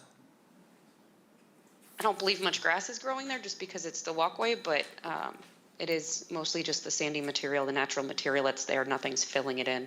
So you're not going to get any, is it on looks like it's on a slope. Are you going to get much erosion there? Like when it rains heavily? It's currently pretty stable. It's pretty stable we- right now. Yeah, and the way we have it graded, there's 2 dry wells that most of the runoff should go to, and they shouldn't really be, the water shouldn't be running through there to eroding that area. It should be going towards the dry wells the way it's graded. Okay. Okay, thank you. All right, I do have a question other than the coverage, and that is that I noticed that for the planting plan for 59 shows demarcation of some kind, whereas the plan for 75 doesn't seem to. Right. Yes. That's because 75, the area landward of where, on our plan that's showing green, the white area going all the way up to the stone retaining wall is fully vegetated. So it's really that stone retaining wall that's close to the house that would be the demarcation. There's nothing needed because it's all vegetated and naturalized between where we're working and that stone retaining wall. Okay, got it, all right. What sort of demarcation for 59 are you thinking? We'd like the opportunity to talk to the client to see what they were looking for, but it would just, it would be something typical that has been used in the past, either a granite bound or, stone like boulders or, we're just not sure. So we'd like to have the ability to talk to the applicant to see aesthetically what would work for them. Right. Okay, yeah, sometimes that can be handled through the agent, meeting with the agent. Sure. Yep. All right. Anything else from anyone? Are we ready to? Can't think of a reason why we're not. Okay, I would just like to, there's a couple of things I wanted to tick off to make sure that whoever gets assigned writing this order has the information. One thing that occurred to me when I was reading the Armor Flex installation, With a U, by the way. Oh, shut up. You wrote the last one, so, the Armor Flex installation protocol. And so I was looking at some of the material from Armor Flex, and it is referred to as, I know that it's a system of cellular concrete interlocking blocks, and it's referred to as hard armor erosion control, which set off some lights in my head saying, this is preferable to a revetment because of its ability to be planted and its erosion control. Nonetheless, I wonder if we need to make a finding that it is indeed a coastal engineering structure, because it is hard concrete.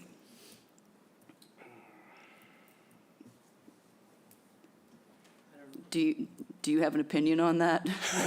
I mean, it's concrete blocks. It is.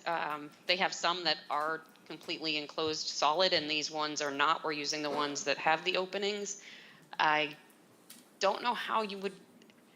I agree with you. It is concrete. There is some concrete and there's some open. So I don't know how you want to further define. I'm not sure it matters a whole lot because, It's already approved. yeah, right, but we just have to make sure that we are going through the appropriate analysis to approve what is essentially a coastal engineering structure. So, Yeah, I mean, it's not biodegradable. So Yep, okay. yeah, I would say it would have to be defined as that. okay.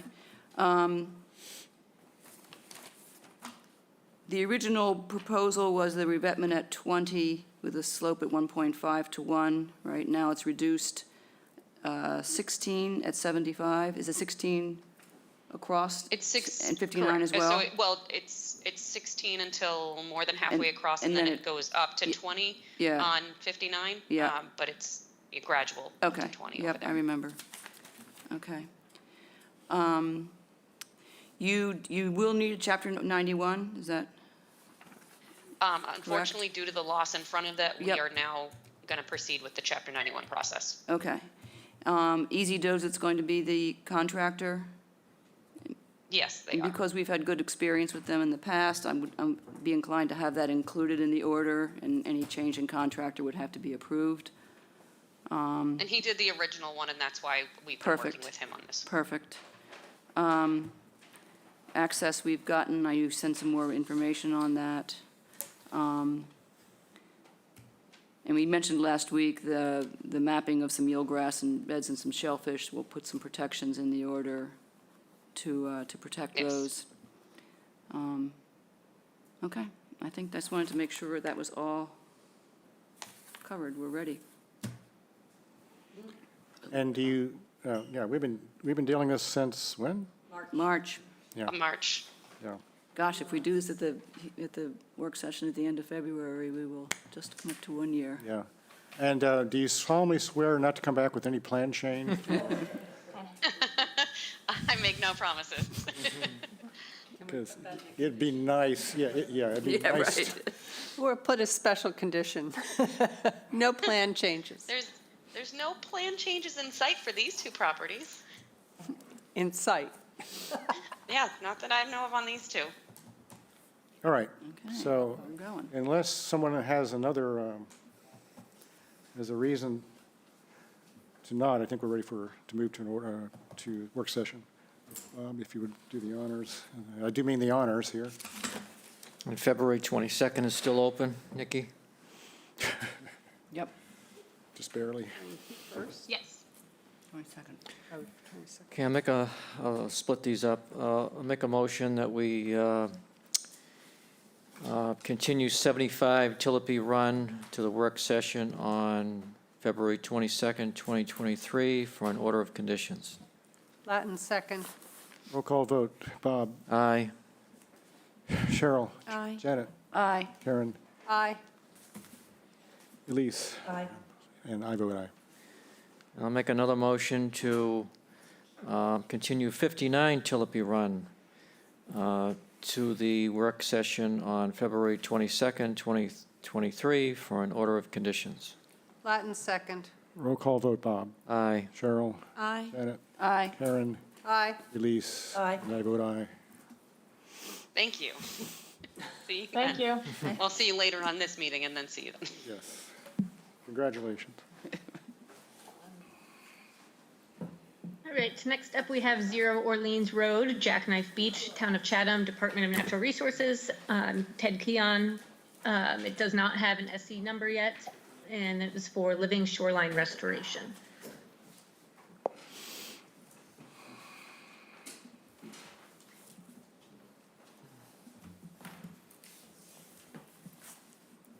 Good afternoon, Ted Keon, Coast Resource Director in Chatham. I'm going to be very brief because I'm going to turn it over very quickly to Carol Ridley from Pleasant Bay Alliance.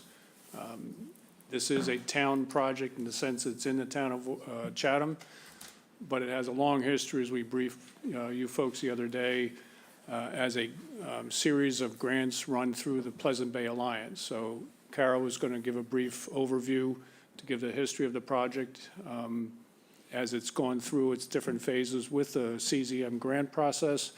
And then Trey Ruthven, our design engineer, will get into the details. So, Carol?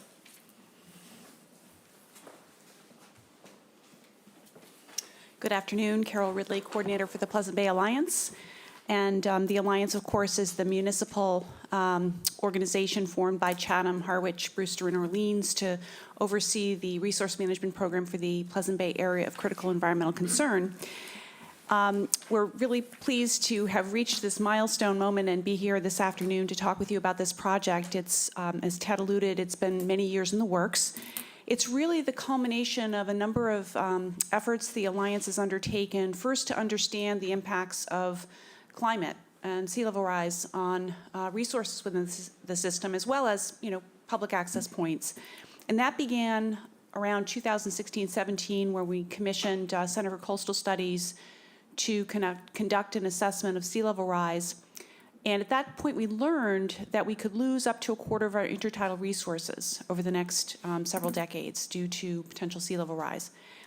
And so we began to think about different creative ways to address that, interested in, of course, retaining the ecological function of those resources in the system. And through a series of grants from the Coastal Zone Management Coastal Resilience Program, totaling over 4 years about $285,000, we took a very incremental, stepwise approach to this investigation. First, again, working with Center for Coastal Studies, assessing the extent of salt marsh loss and vulnerability in the system.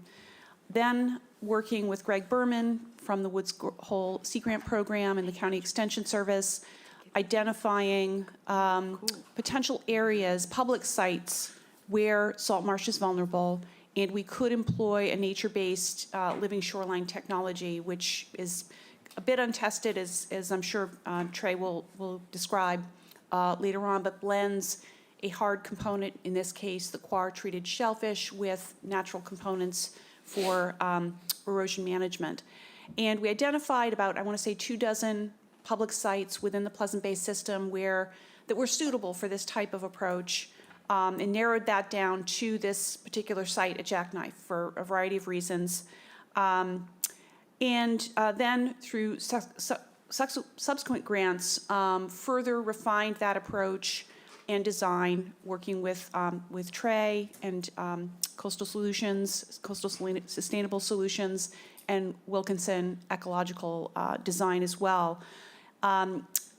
Working very, very closely with Coastal Zone Management. And I would say that over the period of years, we've had extensive discussions working with the Shellfish Department here in the town of Chatham, working with Coastal Zone Management, addressing an array of concerns, and I think benefiting from other projects they have seen in other parts of the state, have helped us through lessons learned to refine the project.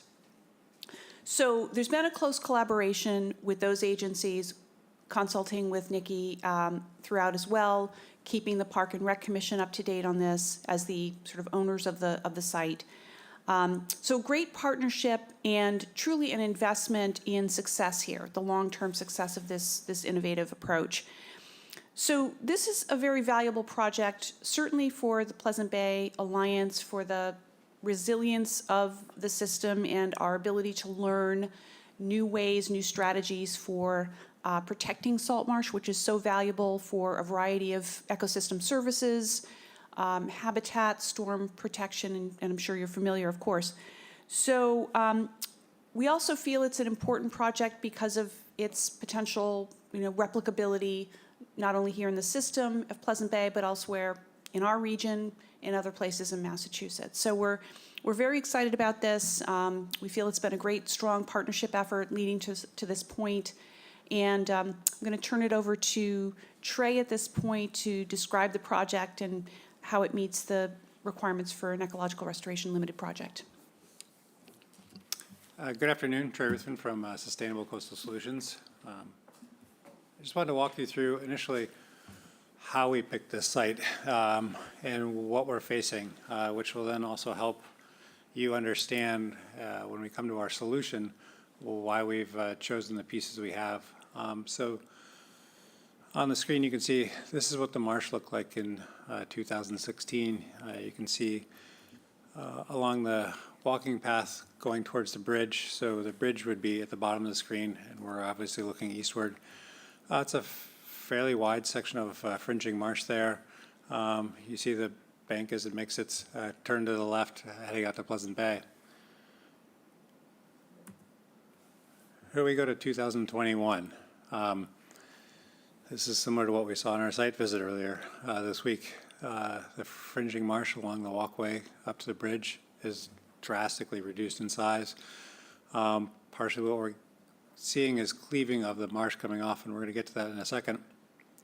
But the change is fairly dramatic of how, this is slowly changing over time.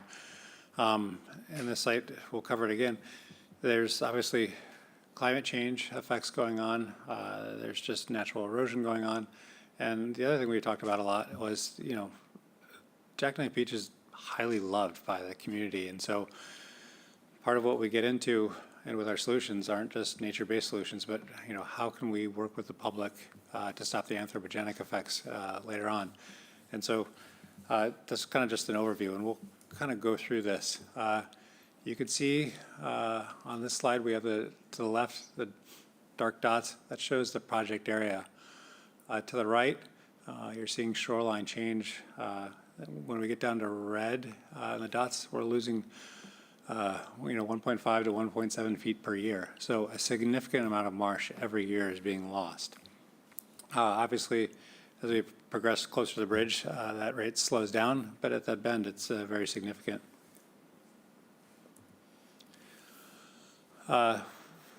We saw on the site visit, but we've been seeing over the years, cleaving of the bank. And so when I mean cleaving of the bank, you can picture the marsh bank coming down vertically. It's a peat substrate. As we get down to the bottom of the channel, it changes into a more granular substrate.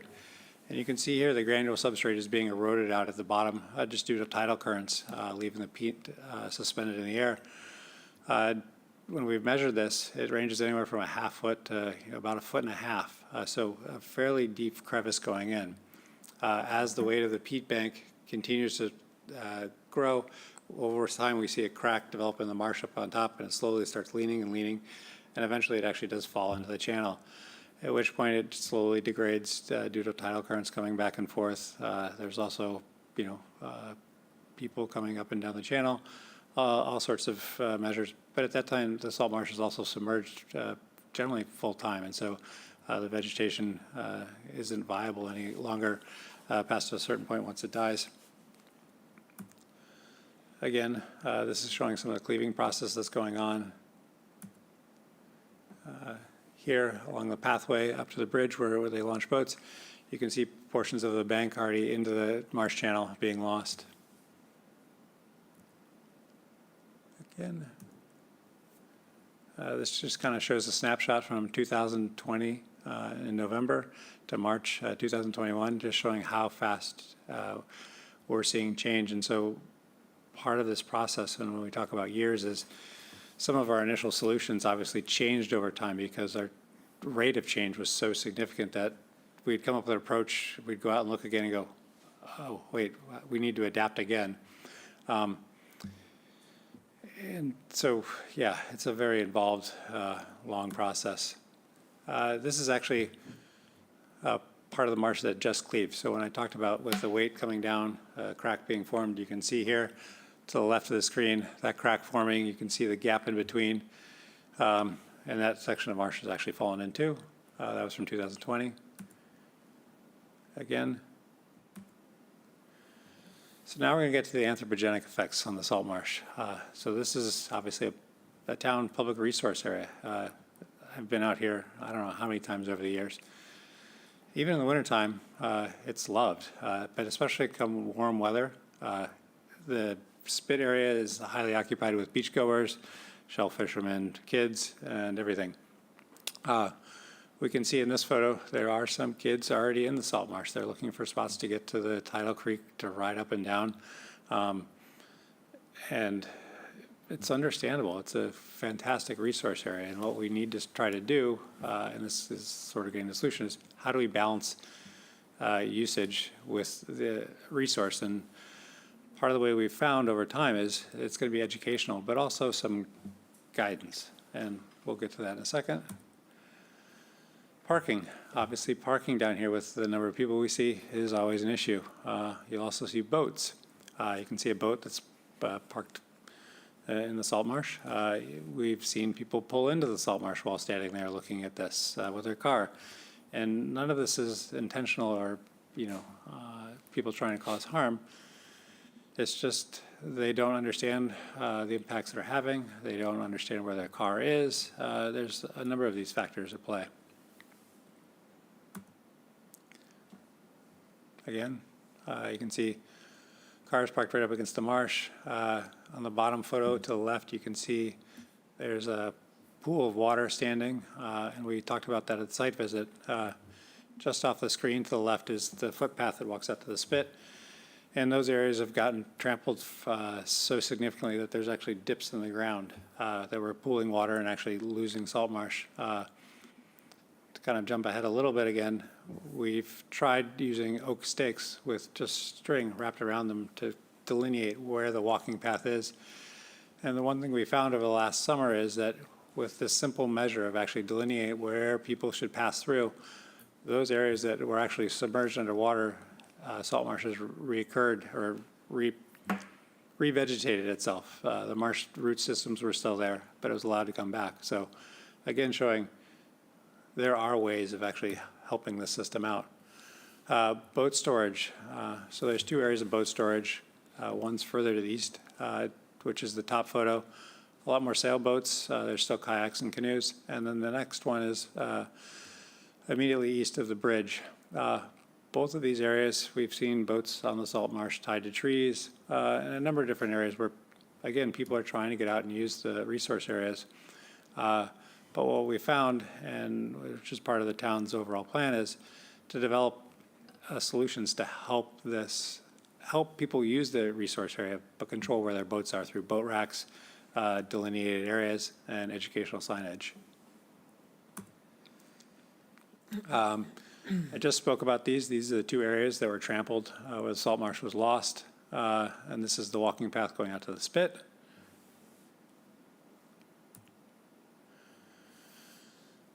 This sign has been lost. We were talking about it on Tuesday or on Monday.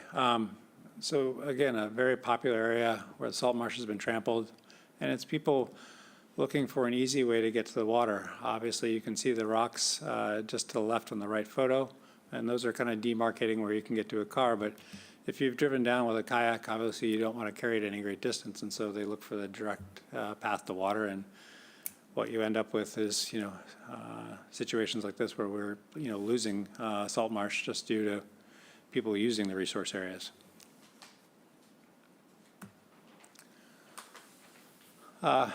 So as we are understanding the problem, figuring out how much erosion we're facing, what are the mechanisms for losing salt marsh, and what are all the factors, CZM was a huge part of this process. And when we say, on the first slide I had our team members, when I do say we have team meetings, it is all of us.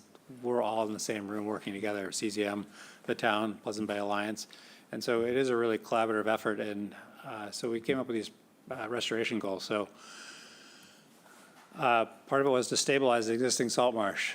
We've seen that being washed away, the undercutting. We want to enhance and try to restore some of the salt marsh that we've lost.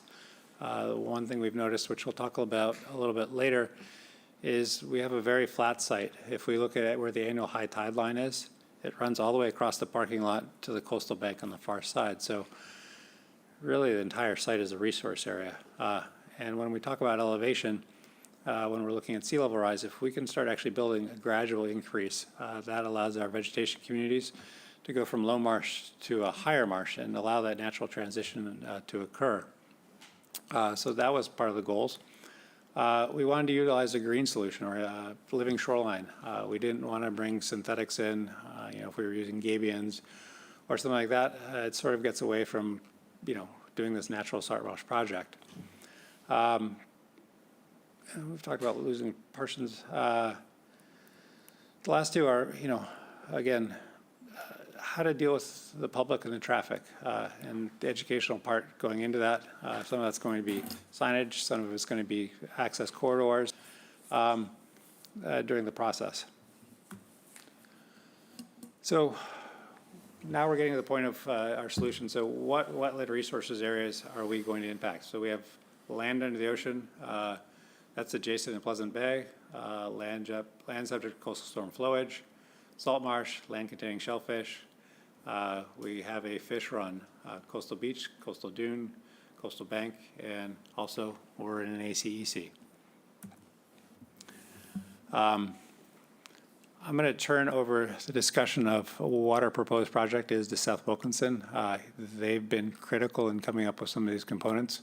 But this is just kind of a quick overview. And when I turn it over, he'll go through the specific pieces. So to deal with the bank as it's cleaving off, we're going to have some core envelopes at the bottom. Then there'll be some larger 12 to 18 inch it's going to cobble reinforced core logs, which will have rib mussels included in them. The design of how that's going to work has changed over time based on other project sites around the country and seeing how those results work. We'll have a cobble reinforced marsh immediately landward of the fringing marsh. We're going to develop public access corridors through the salt marsh. There's obviously the one already out to the spit, but the next one we're going to talk about is from where you come down the hill to the boat ramp next to the bridge, establishing boat ramps, boat racks and storage. The other piece we're going to talk about is a nourishment. And so the goal with the nourishment is twofold. One, we want to create a natural supply of sediment. With the building the elevation up, the natural supply of sediment will actually feed the top of the salt marsh. So the salt marsh will actually be able to slowly raise over time in response to storm surge and sea level rise by actually having the surface slowly build. And we're seeing similar approaches up and down the East Coast where they're actually casting material onto the salt marsh, which we're not planning on doing. But the idea of raising the salt marsh is, well documented and well used. And the last part is educational, which I've talked about a few times already. Seth, do you want to start from here? Yes, thank you, Trey. For the record, Seth Wilkinson Ecological Design. As Trey mentioned, one of the most important elements of this will be a biodegradable coir envelope. This is really just meant to help support the cleaving sections of the salt marsh and the unstable peat bed that exists there that was captured pretty well in those images, and as I'm sure you saw at the site visit. That is, really an effort just to sort of reestablish some of that peat bed. That will break down relatively quickly. These biodegradable products generally don't have a whole lot of integrity left after a couple of years when they're subjected to daily tides, as this area will be. So if we could go to the next slide, please, Trey.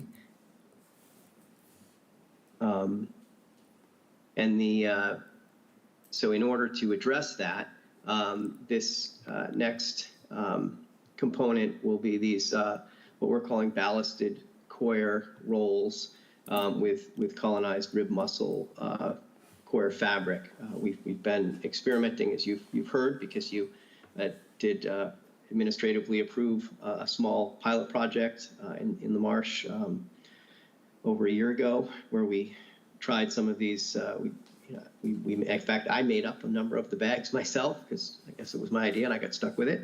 And then we tried growing mussels from a top shelf aquaculture grower over on Martha's Vineyard.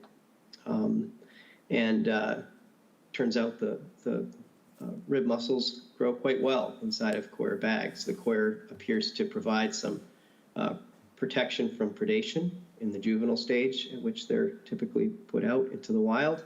There are a number of predators for rib mussels, everything from green crabs to raccoons. I think a very committed raccoon could probably find their way through a coir bag, but we didn't experience that. Although I think some children may have found our coir bags and had some fun with them over the summer.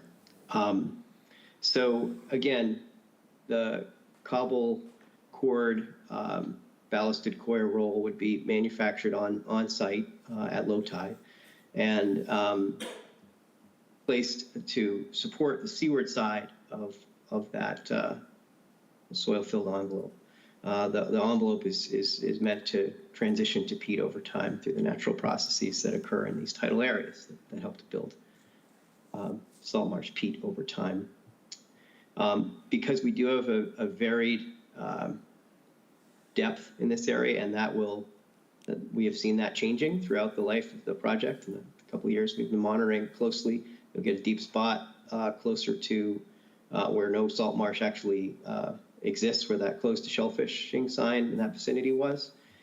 You can sometimes get a little deeper hole there, and then that hole will migrate around. So we're proposing to have a maximum of 3 feet of these 1 foot tall, so 3 1-foot tall ballasted coir rolls. If we only need one, we'd only use one. But if we need to fill in a 3-foot area, we would use as much as 3. I think generally this should be in the 1 to 2 area. We haven't found too many holes, generally speaking. So those two elements will work together. And the other element of this little simple cross section is you'll see at the top of the will be a process by which the cleaved sections of the marsh are pushed back up. And it's a little hard to see in that graphic, but there's a wooden stake that's forced through the peat bed to help hold it in place temporarily, just while we build the coir envelope. So it's the type of thing that happens in a day or two. And then if there's a little chunk of overhanging coir, we'll reestablish that right at the top of the coir envelope, which will help to restore that peat bed. And then, as I said, the coir, the ballasted rolls with the mussels will be on the seaward edge. If we see any remnant chunks of salt marsh peat in the channel outside the construction area, those will just be left alone. We're not looking to go out into the channel and make changes. This is really just in the footprint of where there was marsh at the beginning of this monitoring process, planning process that we've been working on. That's really our construction footprint. So with the next slide, please. It's just a close-up. So you can see the mussels will be placed on the seaward edge, both incorporated loosely into the envelope, as well as on sort of in these little bags that almost look like a coconut fiber purse. We found that the most successful method of propagating and protecting these mussels was to put them in a little bed of crushed oyster shells. They seem to grow very well in that, so that's how we're proposing. So it'd be two main methodologies, both superficially with the little purse stitched onto the face to keep them really out as far as we can, and then also, because we commonly find rib mussels growing inside salt marsh peat, to also bury them just a couple inches into the ballasted coir rolls. Next slide, please. This is an element that I think the Chatham Conscom has seen more than just about any other conservation commission, so I don't need to belabor what a cobble reinforced marsh is. I normally have to explain that in quite a bit of detail, but I think you've seen about 4 of these in the last couple of years. And so might just go to the next slide. We're not proposing to do it any differently than we have at other interventions. It's about 50% cobblestones and 50% growing medium, which is a combination of organic compost, compatible sediment, and loose coir, which is meant to mimic the pickled or preserved dead roots in a salt marsh, which help to bind the peat together in that anoxic salt marsh condition. So that's and then it's all enveloped in a biodegradable coir and burlap envelope, which again tends to break down within a couple of years. So there was a comment, we've had a couple comments about the species composition, and so I did want to speak to that. This is a very intentional composition, and I would say that the fisheries comments were were relatively accurate in that they were describing the different zones of a salt marsh. We are incorporating that, but this is really the emphasis is this is about salt marsh migration and coastal adaptation to tidal increases, tidal range increases. So we are expecting, based on an abundance of data now, that the seas will be rising here. And so we normally in a low marsh, you would have smooth cordgrass or Spartina alterniflora as a monoculture. You can see that, or near monoculture. There's going to be some blackgrass and even a little bit of spikegrass sometimes mixed in. And you can see that in other areas of the natural salt marsh at this site. However, we are looking to make this marsh be able to naturally migrate over time. So we are, rather than planting a monoculture of smooth cordgrass at the lower zone, we're incorporating 30% because frankly, we're planting it high. What's the most appropriate conditions for the current tidal conditions is spikegrass, which is more of a mid-marsh. And you can see that in the bottom of that cross-section that Trey has on the screen at the moment. This is an elevated marsh, and so the marsh, the little fringing marsh that's remaining, as you can see, is considerably lower elevation. So the smooth cordgrass is actually going to struggle there a little bit initially because it won't be getting quite as much tidal inundation as it likes to irrigate its root systems. But we have seen them take in projects like this.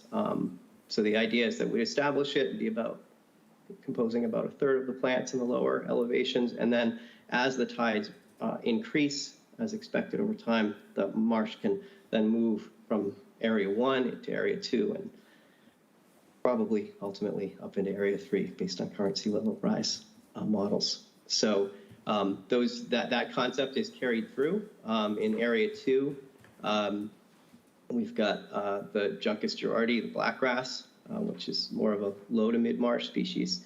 And so that is at a small percentage so that, again, as the tides support that range, we would expect over time, again, 5, 10, 15, 20 years, potentially, hopefully, sea level rise will be that slow, then the blackgrass will when the tidal conditions favor that species and the level of inundation period that it thrives in, then we would expect those numbers to increase significantly over time. But it needs to be there first, which is why we plant it in small quantities. It needs to be there so it can expand. If it's not there, you have to wait for the seeds to arrive naturally, and that usually doesn't happen quick enough to keep up with salt marsh migration. So we're sort of seeding these zones with lower marsh species throughout each of them. And so they'll be ready when sea level rise comes. Okay, I think that's enough on the plant zonation. If we go to the next one. Again, just an image of our first, this is a very high marsh community, though it does have some of the spikegrass growing in it, verified last summer. That project was installed in 2018, so it's about 5 years old now. And it does have more of the very high marsh species, really what Ralph Tyner would qualify as a high marsh fringe, technically outside of the marsh, but that border between upland and wetland. We have some of those at the highest levels. That's what that particular image is, but it does have some of the lower marsh species growing at lower quantities, so that when the tidal ranges are right, it will expand. And nourishment is the last component that I'll speak about before turning it back to Trey. And so I would direct you to the cross-section again here. You can imagine if we didn't, if we build a elevated marsh system, a cobble reinforced marsh, and then didn't do some beach nourishment on the landward side of that, regardless of whether it's parking area or non-parking area, tides are going to come in and over the cobble reinforced marsh. As we know, this is a big grade drop down from Route 28. Storm water does run down that paved runway. Rain events. You could have considerable pooling if you built this elevation up at the landward edge of the existing marsh and didn't then do beach nourishment on the landward side. You'd be creating a place for water to pool. So we are looking to bring up all of these areas. It's also important to note that this beach does flood frequently. I think the sign says, you know, this parking lot occasionally floods, and someone put some graffiti on there and said at every tide. So it occasionally floods at every tide, which is a little bit of an exaggeration, but it does frequently flood, higher astronomical tides. So as you can see on the next slide, this is in red. This is really the non-vehicular nourishment. This is heavily used by kayakers in particular, but small boats that you can carry down. Vehicles would not be allowed into this area, but you would park, as we'll show in a later image, and then walk and carry your watercraft down there. Paddleboarding is also very popular here because it's pretty shallow water at most tides. So that just explains where that area's been scoured out pretty quickly, and then the purple area, which Trey has on the screen now, is more of that parking area, and you would evaluate the sediments. This is one of these areas where we're overlapping a little bit with another town project, which Ted can speak to later if necessary, where there's a comprehensive sort of management plan of how the town of Chatham can better manage all this beloved, maybe too beloved resource for recreation and enjoyment of the public. So we're overlapping a little bit with this, but since this would require some significant permitting, we've included it in our permit set. So those sediments would be evaluated, and then a compatible sediment mix would be proposed to be nourished into this area, which is shown in that sort of purpley color. And with that, I'll probably turn it back to Trey to talk a little bit about how we are going to manage vehicle and pedestrian. Thank you, Seth. So now we're on to how to manage our public access. We talked about this. We've tried some solutions already. When we were out there, you could see the concrete bollards along the parking area. So in a sense, we've been trying some trial and error over time using the resources we have. And what we found is literally demarcating where we want cars is a fantastic way of keeping them out of the marsh. We've looked at a number of different solutions, and I think what we've ended up with is a kind of timber guardrail system.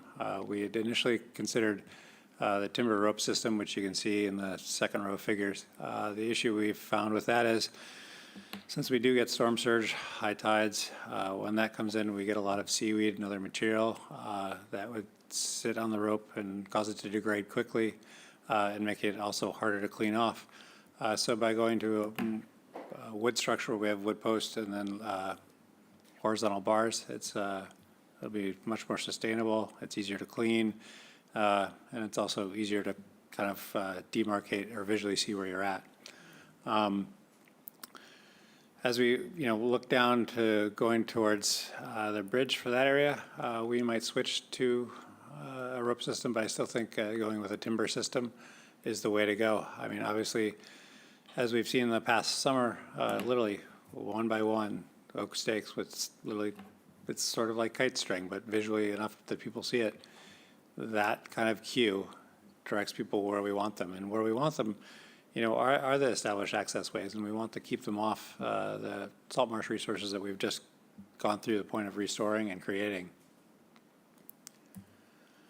This is just kind of an example of where you come down the asphalt drive down the hill, park your vehicle if you're going to take a kayak out, and then walk down towards the bridge, again, demarcating where that path is. The other important part is, demarcating where we want boats, which is why we've talked about putting in kayak racks, signage for where boats can be assigned, but also, set storage areas which are outside of salt marsh resource areas. So that's basically all the project components. And so now the big is, how does this fit with the wetland standards? And so that's kind of the next phase I want to go through, is talking about how we meet these. So obviously this is a ecological restoration project. and we'll go through how this project meets each of the performance standards. So land under the ocean, none of our project site is in actually land under the ocean. Land under the ocean goes from mean low water outwards, which is about -2 in Pleasant Bay. The bottom of the channel is above -2. So the entire site is really kind of out of it. We do abut against it, but we will not have any impact on land under the ocean. Land subject to coastal storm flowage, obviously that's defined by the 100-year floodplain. So our entire project site is in land subject to coastal storm flowage. Currently at the state level, there are no performance standards for land subject to coastal storm flowage. However, the local bylaw there is. So I was just going to quickly run through these and not read all of this, but show how we're meeting the local performance standard. So the salt marsh restoration is not going to have any adverse effect on the ability of the land to absorb floodwaters. Actually, with restoring marsh, actually building some elevation, we'll actually be in a better spot to absorb storms as they come in. As I've said, we're not stopping storm surge, and we're not trying to keep it on the outside of our project. It will still come in, but it's how can we address that? And so by bringing vegetation back, bringing elevation back, we're going to dissipate some of that energy, but the water will still come in. The one function that will serve, as I talked about, is with our sediment communities we're bringing to the upland side, is that will naturally slowly pull sand material or sediment material back over the marsh, allowing it to adjust the elevation over time. We're obviously proposing to restore and rehabilitate the existing salt marsh. With that salt marsh comes in the ability for the inland areas to buffer storms and wave damage. Restoring and rehabilitating the existing salt marsh. We're not diverting floodwaters again. Floodwaters going further westward, they're still going to pass beneath the Route 28 bridge. We're not having any impact on that volume, and we're not having an impact on where the 100-year floodplain is. We're not creating any damage. There are obviously, besides the bridge, there really are no other structures on the site. So I'm not worried about damage to that. And even if there were, anything we're proposing is nature-based and wouldn't impact any homes, anything like that, even if they were present. Obviously, with using our nature-based solution, no pollution worries. And obviously, we're increasing the habitat that's available. Salt marsh, obviously, we're having a big impact on salt marsh. We're using natural materials to recreate these areas, whether it's the cobble reinforced marsh or the core rolls on the outside, or even the core stabilization to prevent the bank from slumping down.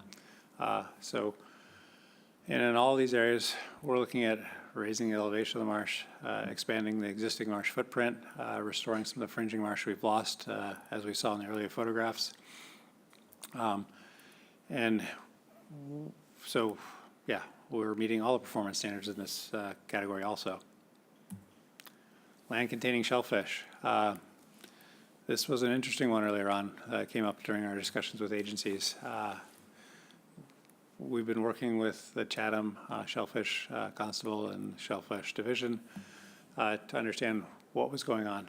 Looking at Mass DEP's website, the channel into Muddy Creek is defined as soft-shell clam habitat. So we did a shellfish survey to find out what do we have on site.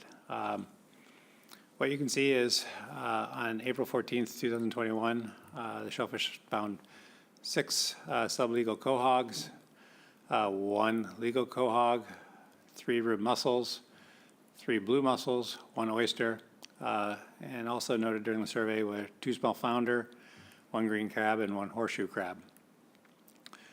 So we're not seeing any soft-shell crabs within the creek bed. Again, relative to the shellfish habitat, the only impact we're having is the core rolls coming down. So the ones that are being placed immediately next to the marsh bank, they will actually be on shellfish habitat. But the one thing I do want to point out is that the Shellfish Constable is supportive of this project, and they think any impact we have during construction will be temporary in nature and not permanent.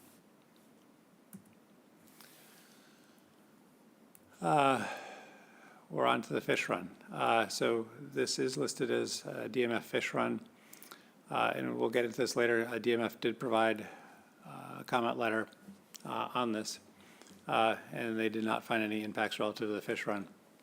The one part they were most worried about was horseshoe crab habitat that would generally be breeding on the outer beach area, but with the eggs, they were worried that, any impact we might have, how would that impact it? So to kind of address that issue right off the bat is, again, if you look at the system we're putting in place, we'll be doing it during the off-season, so we won't, actually I haven't covered it. We'll be using the time of year restriction recommended by DMF for construction. Once the system is in place, those areas will not be impacting horseshoe crabs as they come in and breed. If there's eggs that happen to be floating around in the tidal channel that get swept off the beach, those will progress with the tide up or downstream. Nothing in our system will cover over because it would already be in place or impacted. Again, all the materials are natural. DMF had a few questions, and actually on my next slide I deal with this better. So DMF was interested in a source of rib mussels. This is covered actually in the NOI. We've been working with the Martha's Vineyard Shellfish Group. The reason we've selected them is they actually have a small quantity of rib mussels that they can actually propagate. Once they've propagated them, they've been coming over to the town shellfish division, which has been using their tanks to help grow them. As you saw earlier in the past year where we started doing test beds to see how the rib mussels would work, those are the shellfish we've been getting. Coming into construction, we talked about this in the site visit, we're hoping to have rib mussels onto the oyster shells, but we also have the ability to later install rib mussels through impregnated core where they've already latched on, and that can be attached to the bags. That function is good for two things. Obviously, we'll place the initial rib mussels into the system, but based on how fast they're growing, we talked about this also. We'll start with juvenile shellfish. The reason for that is they latch on to all these components much more readily than they do if they started as adults, which has been found through various test beds up and down the East Coast. So with the juvenile mussels, it's going to take a few years to have them reach adulthood. Over that time, if we have some die-off, we have some predation, we have a potential impact to the system, we can continue to reintroduce shellfish. So the system, once it's up and going, is as expected. DMF also asked for a salt marsh planting plan. We just covered that earlier, and that is in the NOI. They asked us to establish areas for boating storage. That's obviously been included. They wanted to include recommendations for visual barriers for vehicles and pedestrians. We've already included that. And then a monitoring plan. The NOI has a monitoring plan in place. So numerous times throughout the year, whether we're in dormant season or in growing season, there'll be, we'll come out, we'll monitor the marsh, we'll look for damage. If after storms, we'll look for damage. Depending on what we're seeing in the monitoring plan, there's calls for actually, replacing vegetation if we have die-off, fixing core bags if we have issues. But the monitoring plan goes on for 4 years, which would likely then be continued afterwards. And a goal, again, is not that this project goes in and is just in place and done. It's actually a learning tool. A, we want to get the salt marsh, but B, we want to improve how we can do this in other areas within Pleasant Bay, the Commonwealth, and up and down the East Coast to kind of help build on the knowledge base that we've been pulling from other sites. The last recommendation was time of year restriction for horseshoe crabs, which I've already said we're willing to accept, and we're already planning on, and that's from May 1st to July 31st. The one thing I will note relative to time of year and construction is we're proposing to come out in the early spring and create this system once we get through that process. The goal of coming out at that time of year is that we can get the system in place, miss most of the winter storm season, get the vegetation in place, let that actually come out of dormancy and start growing in that first year. So when we face our first full winter the following year, our vegetation has had a chance to take root, propagate, and our system's had a bit of time to kind of settle in, and we can address any issues that come up before winter season and dormant vegetation. The last resource area is coastal beach.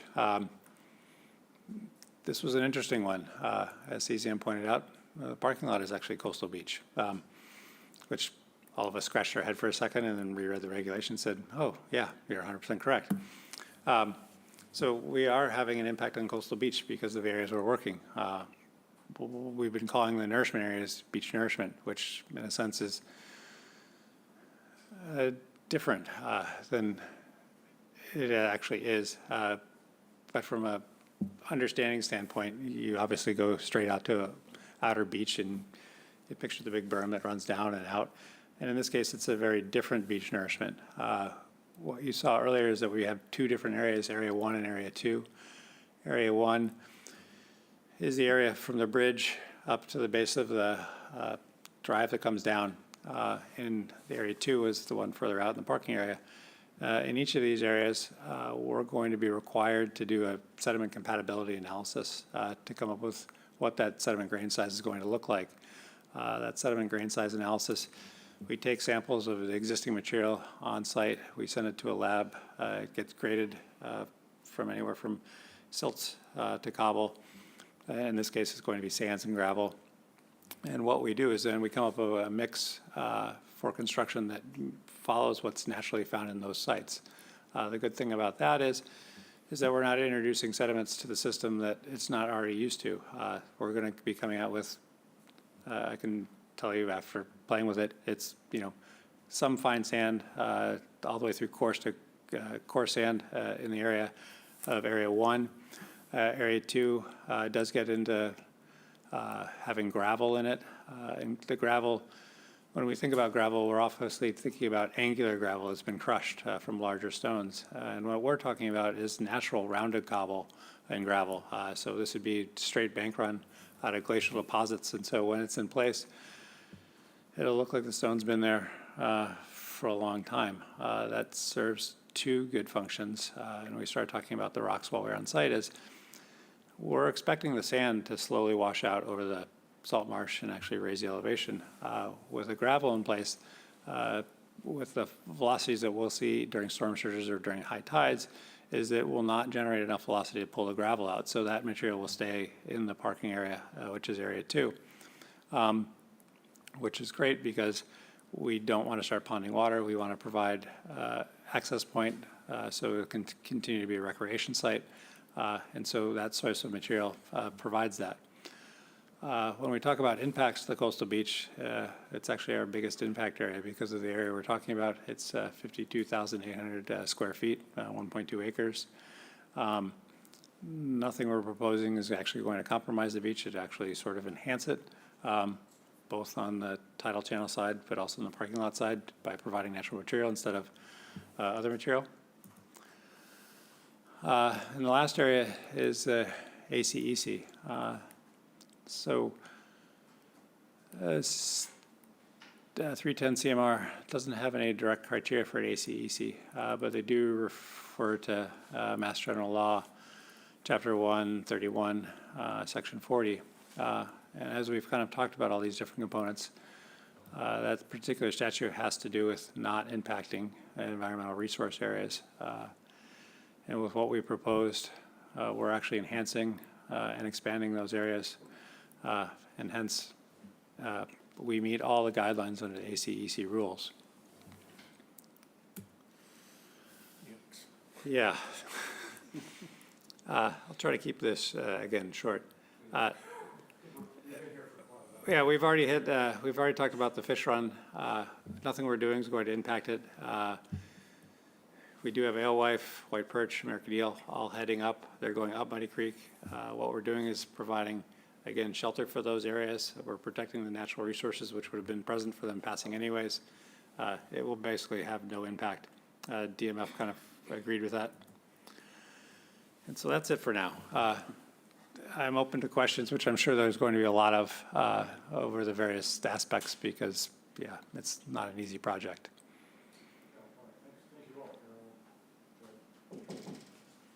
Seth.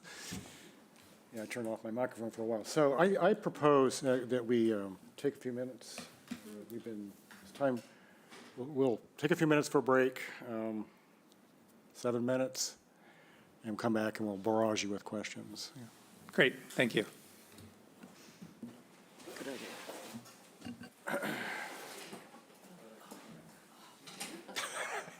Need help? Maybe.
Not yet, but yes, we are. Yeah. We have returned. So does that conclude your presentation, or? That's, I didn't want to keep going. I thought that would be enough for It was a lot. generating It a was lot very of questions. Very thorough. And if, And of course, your written materials were thorough, voluminous, and so I think we probably have enough to start asking questions on, and then maybe that's the most efficient way to proceed. I think that's a great way to proceed. Unless there's something really, really pressing that you want to make sure you orally present. No, I have slides that cover the test beds of mussels if you want to talk about it. I could pull up monitoring plans and go in great detail about that. Yeah, let's hold off on But that. I figured we would wait till questions and cover those areas as needed, figuring that there might be some bigger topics to talk about first, Right, and then we could right. dive into as we get narrower. I imagine some of our questions are going to be more of a pedestrian nature, so. All right, anybody volunteer to lead us off with? We're all looking at Janet because I think she's Okay. raring to go. No, not really, but thank you, Bob. So I was thinking about this project in terms of the impacts to the system currently and the future impacts to the system, and how this project is or isn't designed to address all of those. And that's how I've been kind of mulling it over.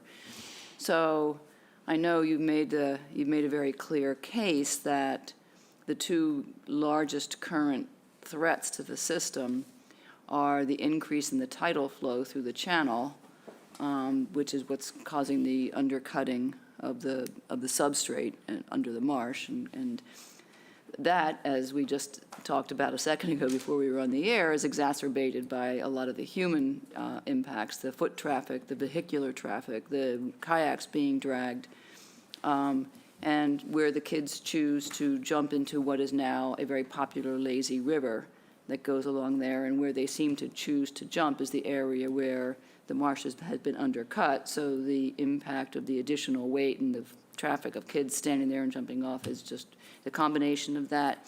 So I assume that that area where the marsh is completely gone now is the popular jumping off spot and would have to be roped off. We'll figure that out. But in terms of the increase in the tidal flow and velocity, one thing that struck me, and oh, good, you have this picture up because it illustrates my question, which is we know that the channel has increased over time with the increased flow since the culverts were removed and the bridge was put into place. But now the area between the two armored sides of the channel under the bridge seems to be constricting the flow. It looks like it. It looks like it's creating a bit of a bottleneck. And I wonder whether you have, to what extent you've considered on the outward flow particularly, that constriction has increased the volume and the velocity of the flow through the channel, increasing the erosion. And if so, what can be done about that? So I can answer that because I helped design this bridge, so. Oh, then you're the right person. I also did the estuarage project, so I know a lot about this. Okay. So the answer is, as we went from, I'm sure we all remember the old two stone box culverts that went through the Route 28 and up. The biggest thing that changed when we went from that to the open bridge concept is the volume of water, so the tidal prism. So that's the volume of water that goes up during a tidal cycle and down. So that increased drastically by allowing that much more flow to come in. And so that, as we've seen, has started to allow the salt marsh to propagate back up into Muddy Creek, where the area all the way to the north was largely freshwater, but brackish all the way down, and we didn't really have ocean-type salinities except for right next to Route 28 during that time. So we have had an increase in volume of water. The velocities that we've seen, even measuring it, they're not that different. We're just seeing more volume come in and out, and that's where we're seeing the movement of sediment. It's not that we're increasing velocity, we're just increasing volume. And obviously, we haven't changed the tide cycle, so our timing is still the same. Relative to restrictions through the bridge going upstream, we've measured it. As we go upstream, we hit, as we take the bends, we go through the shoals in the bottom, we hit salt marsh, we cover different things, woody debris that's upstream. Those are all natural friction processes. And so what we'll see, and we call it time delay or a tide lag. So we could start offshore, which would be just immediately offshore of the spit, and measure tide going up. And we expect there to be a delay as we continue to go up. What we're seeing through the bridge is there is no significant tide delay from the downstream side, which would be the Pleasant Bay side, to the upstream side. You do see water coming down, and you see it accelerate because it goes through that narrower part. But that acceleration isn't the acceleration through there quickly dissipates as you come out, and the water expands because you get to a larger volume again. And so those you got to see a deacceleration. The biggest thing you'd see through the bridge area where it accelerates is a little more removal of material actually in there, but that channel bed isn't deepening. We measure it all the time. And so we've actually already kind of hit a fairly equilibrium state upstream and downstream relative to the new tidal flushing. The bigger issue is just the substrate that our salt marsh is on, being that granular sandier material, it's very easy to erode out. And that's why we're trying to come up with a way of recreating where our peat bed goes all the way down to the bottom to kind of prevent that very mobile layer, which is causing that cutting in and then the failure rate. Does that? So the peat bed, it does go all the way to the bottom and attaches? If you, let me. I was trying to understand exactly how it's anchored and attached, and how it will withstand the volume and the velocity that we're talking about, since the test pieces were mostly taken out by. Well, two ways. So when I'm talking about the peat bed, oh, that's right. There's TV. Sorry, in front of me. You can see the peat bed, suspended on there, and we see you can see just below it is a very granular sandy material, very similar to beach type material, and so it's that layer where the peat is that's eroding slowly in there. And so by taking our system down with the core logs, which is we have the initial core that goes in under the bank to prop up the part that's coming down, and then we go to the cobble reinforced beds that have mussels in it, core, natural materials. That takes it down to bed level. So we're taking away that function that's actually cutting in under the bank. So at that point, we're not going to have the bank cleaving off any longer. When we start talking about the test beds in some of those areas where they were lost, is if we remember what the test beds look like, and you haven't seen these slides yet, sorry to be moving so quickly forward and backwards. You can see here, they're very small. I mean, they're on the order of yay big, and so they were attached to the marsh in areas where there wasn't any vegetation and anchored in place, mainly to see how are the mussels reacting to the core, how are they reacting to the sediments in the water, how are they reacting, overall. And the idea wasn't that we're taking these test bed areas and actually protecting the marsh. We were really seeing how the rib mussels kind of took to our system that we've been developing. So it's not surprising that our test beds did erode away, because we did nothing with them to actually protect what our ultimate project is trying to protect. So in a sense, yeah, losing those does not insinuate that those later on will not function as they're supposed to. It was just more of the size that they were at and what they were testing is different than what we're proposing ultimately for them.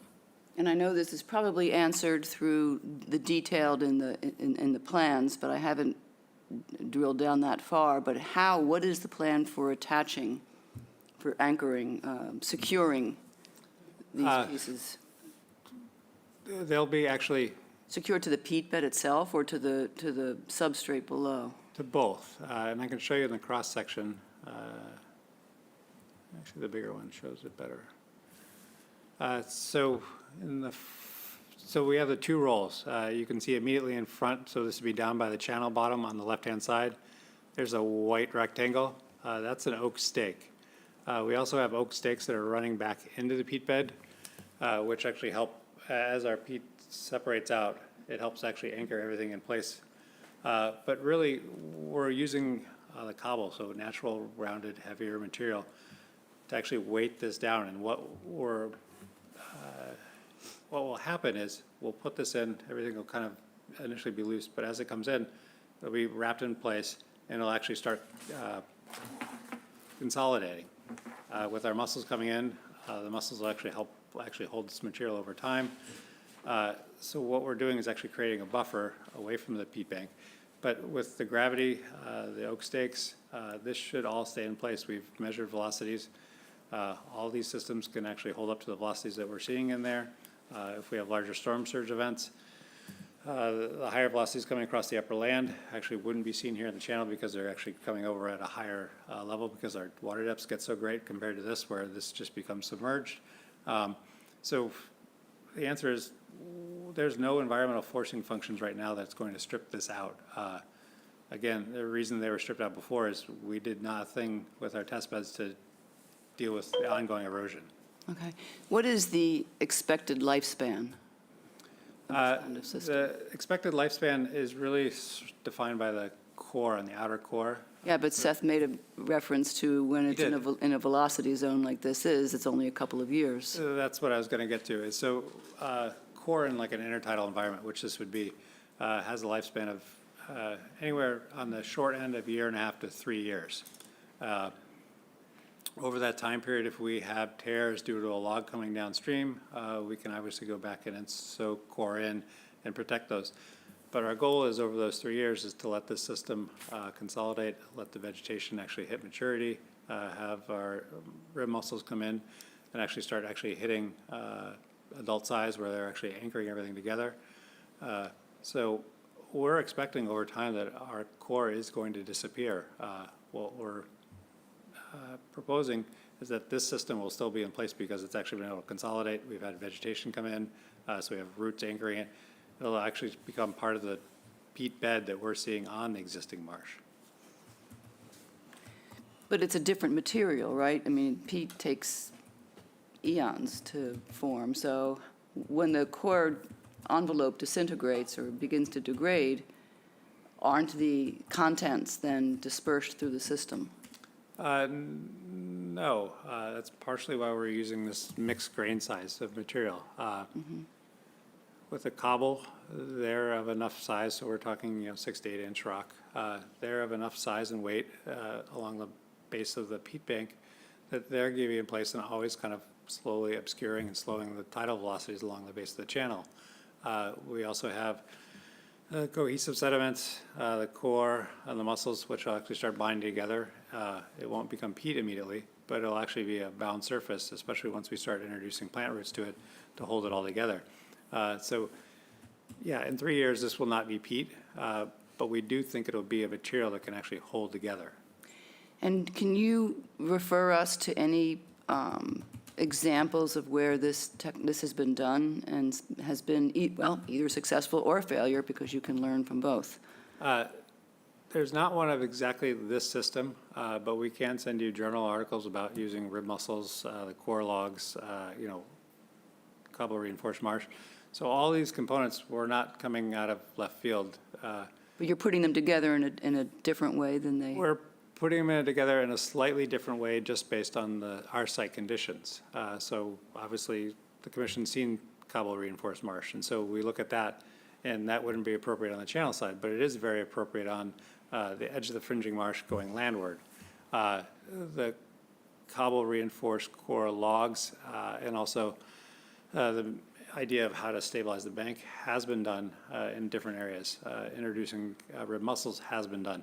So each component has been tried and used.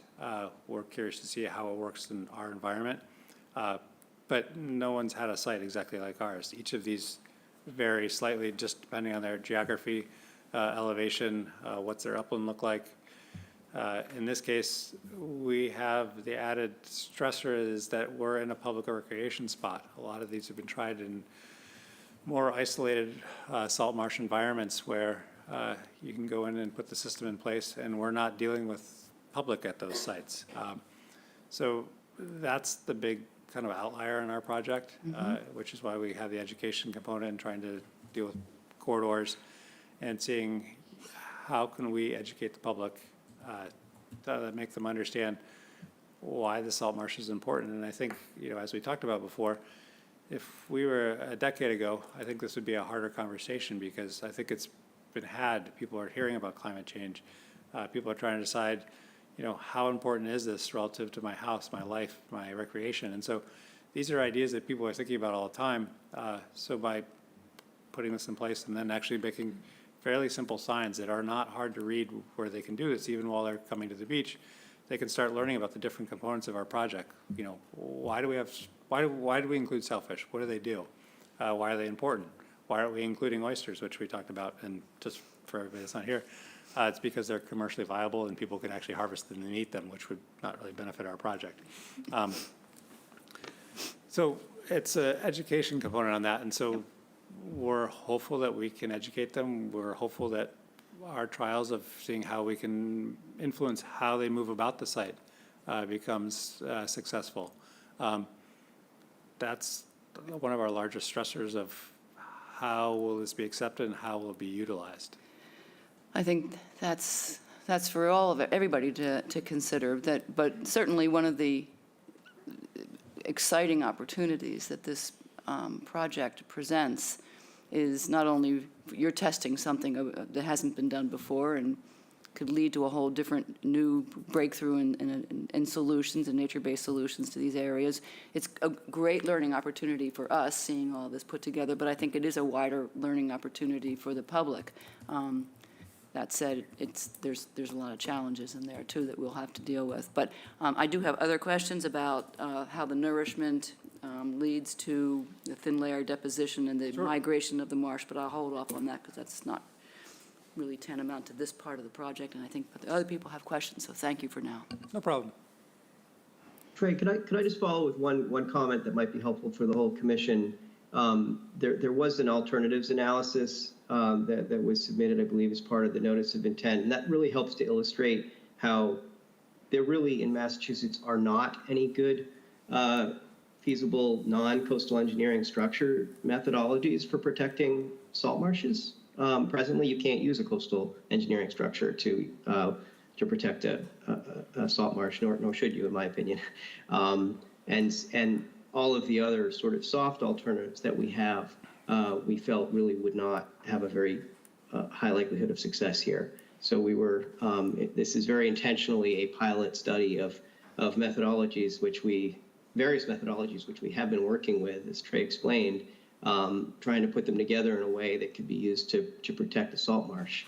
Because this is not the only salt marsh that is threatened from anthropocentric as well as natural and semi-natural. I'm thinking global sea level rise and climate change issues. So just wanted to refer you all back to that at some point.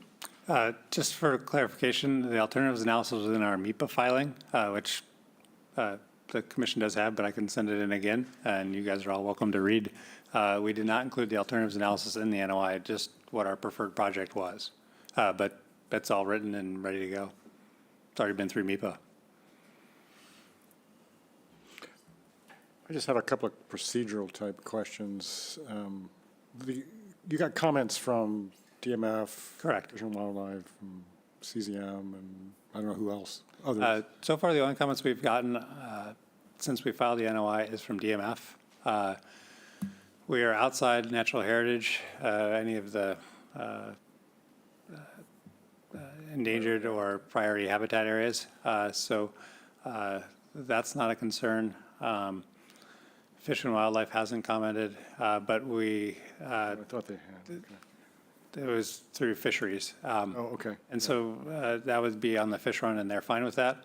CZM is obviously a project proponent or project team member and proponent. So we've had lots of CZM comments throughout the whole process, and they all get addressed as we go on. And so I'm sure they may have more as we continue through the process, but at the moment, they've all been accounted for. Well, that was my question. Are you obligated to respond to each of them? We're not obligated to respond to each of them. I did address the DMF comments in the presentation, and everything they asked for their last comment was already included in the NOI. And then the only one that was outstanding was the time of year restriction, which we're fully willing to accept. We were already anticipating that. Well, I just took notes on the comments, and one of them was, we recommend, I think what it was, you recommend one layer of rolls rather than two. Yes. For that one, it could be a discussion point. Obviously, they're going to, the idea of going to one layer or one roll, the problem with that, and this is actually a discussion we had with CZM, is they're picturing one big roll. The issue with when we have one big roll is if we have a stick come down, we have a child going across and actually cut it open, is that it all deflates, it all opens up. It becomes a much bigger failure, which actually jeopardizes the whole system.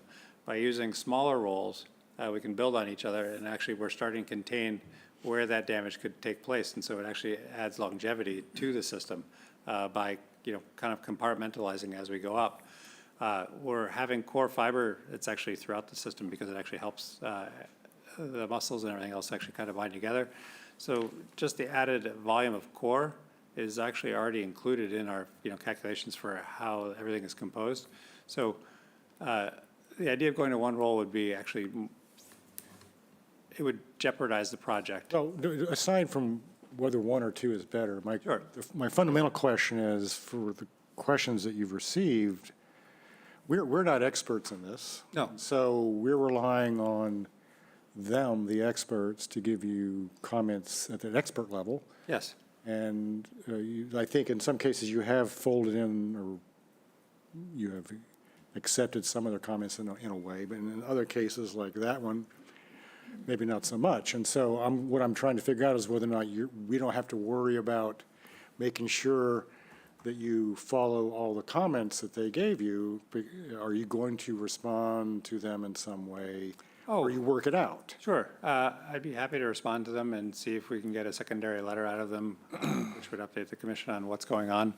But relative to the comments in the process is, once we're, assuming we make it through the Conservation Commission, we're obviously facing all of these agencies again, because then we're going to the state level and the federal level. So we'll have DEP, fisheries commenting at all of those Making the same comments, if they're addressed, yeah.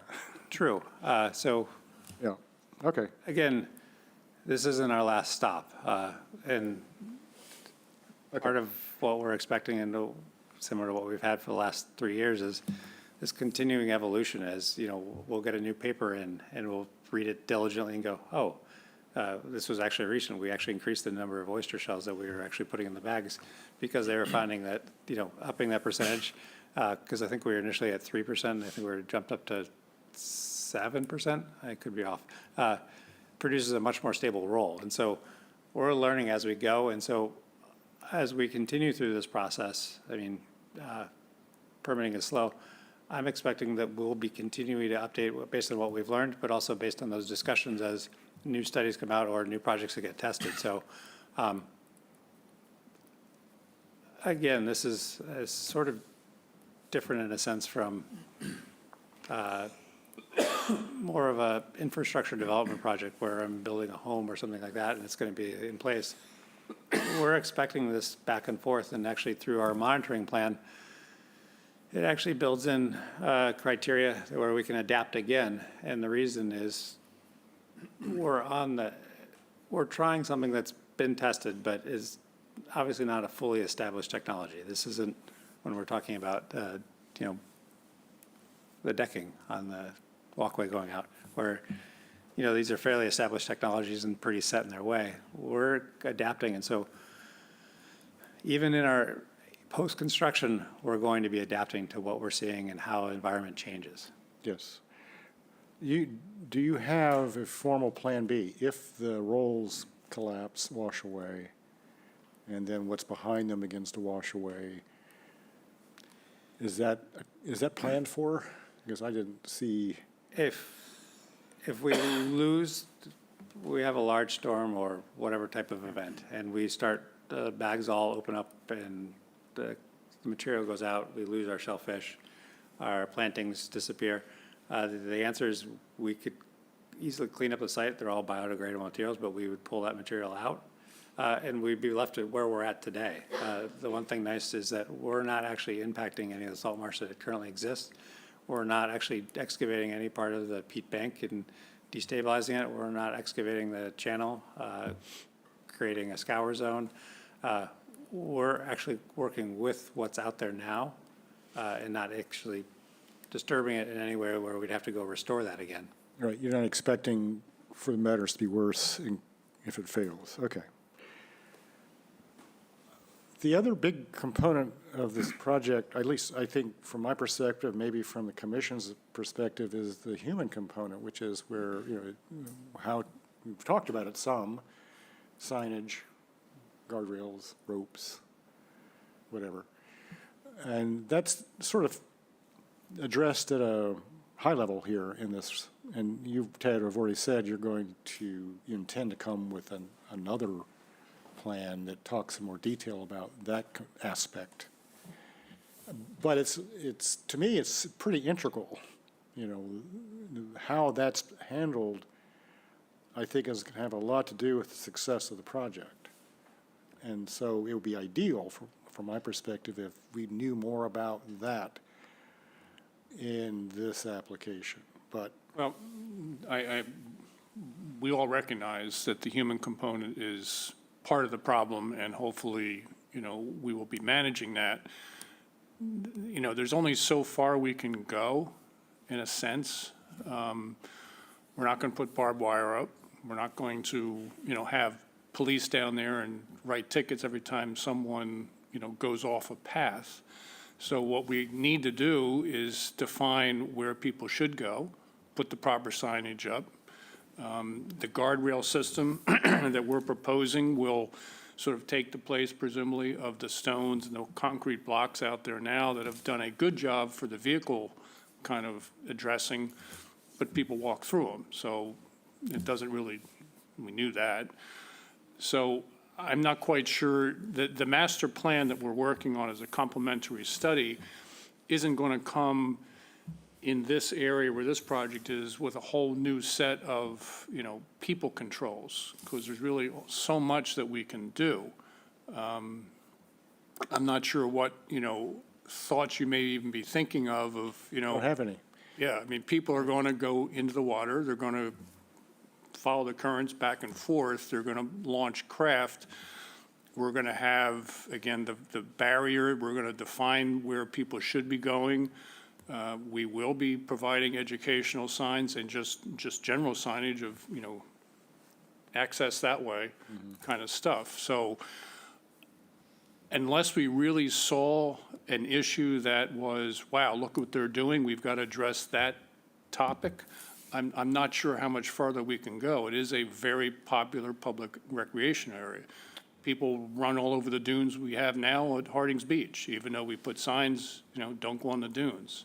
So I'm just not quite sure how far we can go to completely assure that people aren't going to go where they shouldn't. Yeah, I guess I'm not talking about complete assurance. I'm just talking about enough detail so that we know that when the project is done, it was done according to plan.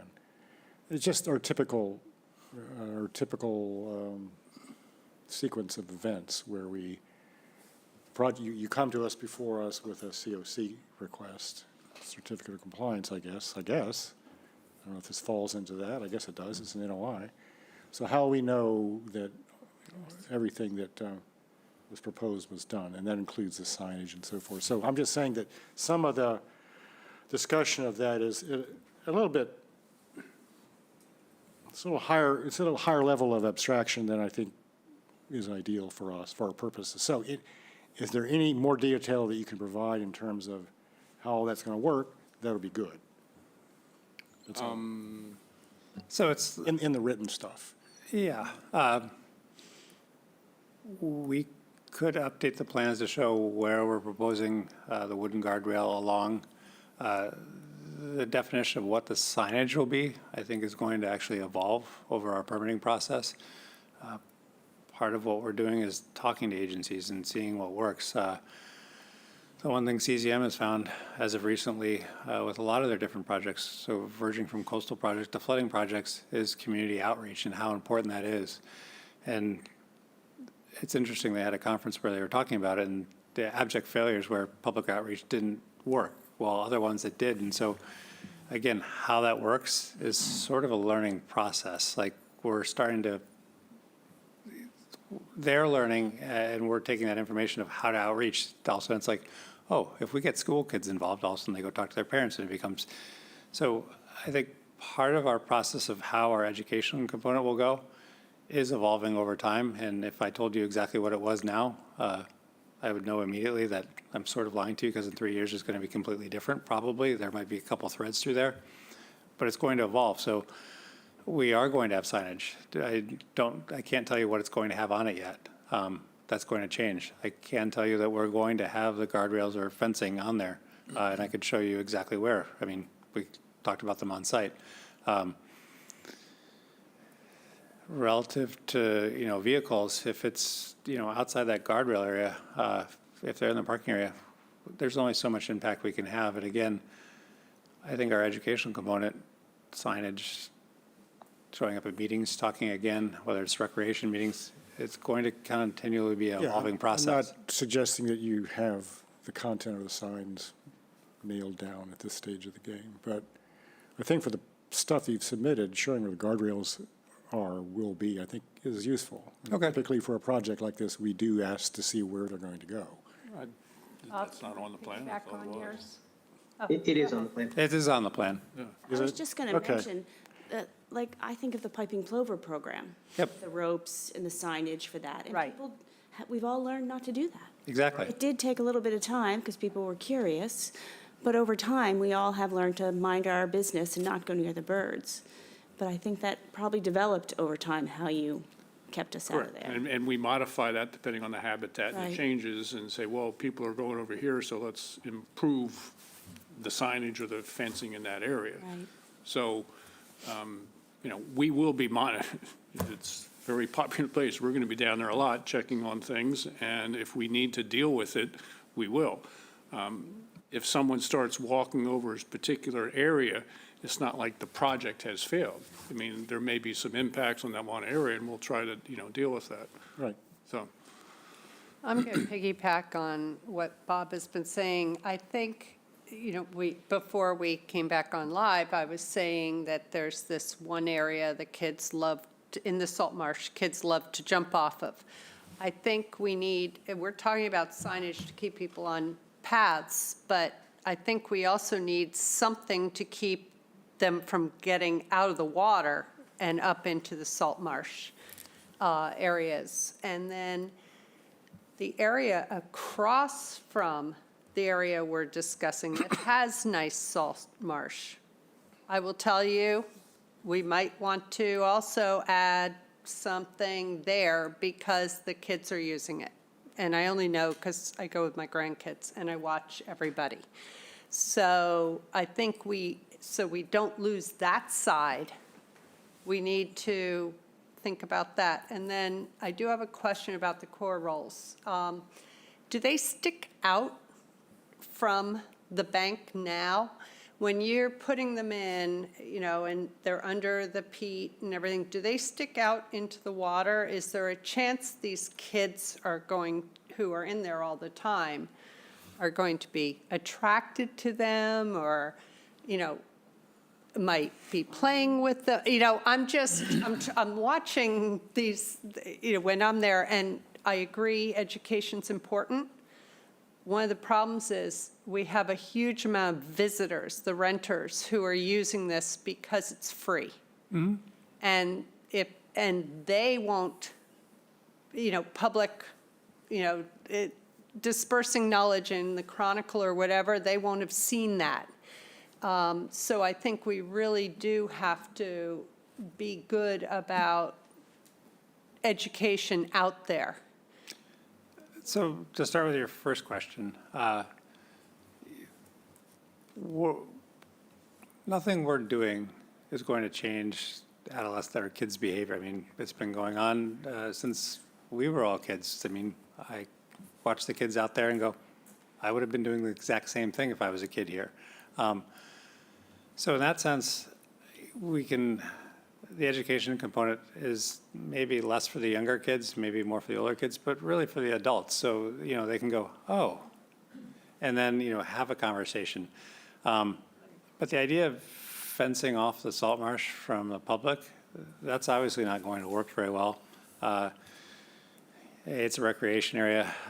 B, if we kind of put up fencing of that level, it's going to I'm thinking us- maybe a couple signs, just stick one right where these. Oh, yeah. There's an No, open sand we area would be doing. that they climb up, and putting just a sign or a couple signs on the other side saying, this is not a play area. Facing toward the water as opposed to facing. to the lake. Exactly. That's peaceful. I'm just saying, I think it's good to take care of the path and put signs, but I want to make sure we get signs in other places that could affect the project. Yeah, I apologize. I mean, so obviously with the corridors, it's very easy to see, like, we're along the path, and that's easy. But the signage, I look at the whole Jackknife recreation area.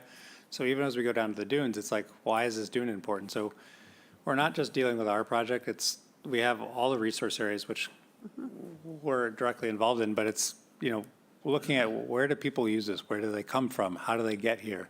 So it's kind of along the way going, how much of a sign are they going to read, and how can I keep this brief enough? So they see one, and they might see another one, and they go, that was kind of cool. What's this one say? So it's not just a few areas. It's how do we use this whole recreation area as an educational tool to help our project? And so if they are to understand what the importance of a dune is, what a barrier beach is, what's going on there, why are people shellfishing here if you're from out of town? What are they catching? Why don't I want to eat these mussels here versus the ones that they're catching out there? What's the difference between a clam and a mussel? Basic stuff like that and the answer is we might try signs and they just totally fail. Like, we need to think about how to do them again. But the idea is that it's not just one area, it's the whole. And again, it's just not Jackknife, but how do we teach them about Pleasant Bay? How do we teach them about a salt marsh in Falmouth or a salt marsh down in, Marion or something like that, where they, might go back or vacation the next summer, and why that's important. I just wanted to make sure we kind of looked at the big picture. And my only comment, I'm listening and I'm agreeing with what he's saying. I also, this is not going to be, a laboratory classroom No. where you have, LED TVs out there explaining things. Any sign that we put may be gone in a week because people put them into their cars and they go into the dorm room. So, we don't want to go, quote, overboard. No, but We keep will- off we the will be salt doing- marsh. We will be doing signage to help educate, train people where to go and so forth, but we're not going to go crazy. No. It's just not effective. I'm just thinking if you had a couple that are on the water side that keep people from climbing up. Correct, very Rather easily than done. just dealing, because when we were out there, we were sort of talking about how do you control people to stay on paths, but we didn't really Right. think about the water side. Understood. Thank you. I got a question on the timeline. Will the guardrails be installed first before you do the core placement? No, they'd be installed afterwards, mainly for, most of the construction is all done by hand. So that allows the materials to come in and get placed. And so the last part of construction would be to insert the guardrails in place. We could likely put the posts in place early on, so demarcate, and that would actually allow us to take the stones and the concrete bollards out, which would provide more access. But the horizontal pieces would have to wait until we're done with construction. Okay. Just thinking of the protection of all your work. Well, the one thing, part of the discussions have been with CZM is like, well, how are you doing this? And we're sequencing along. Like, we're not going to do one part everywhere. We're going to be marching along, completing a section. And so in that sense, if we started down by the dune area with a couple of reinforced marsh and we started working back towards the roadway, you'd start in guardrail or putting the horizontal pieces in as you finished a section. So that way, you're not sitting there working on a section and watching somebody take their SUV and park on it, and you're like, oh, man. So it's, in a sense, it's built in, but we also have to maintain our access for construction. But in the areas that we'll be working, we can actually have that follow along, but it would be after we're completed a section. And you say that they're installed and set with oak stakes? Correct. Are those going to be sticking up? Is there going to be a safety hazard for young kids, or? The oak stakes along the bags would be up against the bags, and so they're not like sticking out of the water like a flagpole or something like that. Could somebody walk on our bags or stub their toe on a shellfish or a cobble? Yes, I mean we're using natural materials, and so they do have hard faces to them. But we could go out and find something to stub your toe on now. Yeah. But we're not going to have. They're going to be flush with the. Yeah, it's not like we're going to be having things like this, sticking out of the marsh. Right. If there's something sticking out of the marsh, it's going to have a sign on it, or it's going to have a horizontal post to demarcate where you're supposed to be, as opposed to, 3-4 inches sticking out of the ground in case somebody falls on it. Okay, thank you. Yes.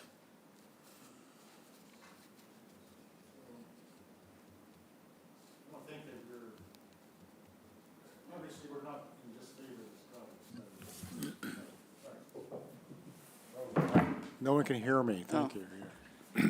Obviously, we're in favor of the project conceptually. This is the sort of thing that a conservation commission, any conservation commission would be happy to see. What do we have here?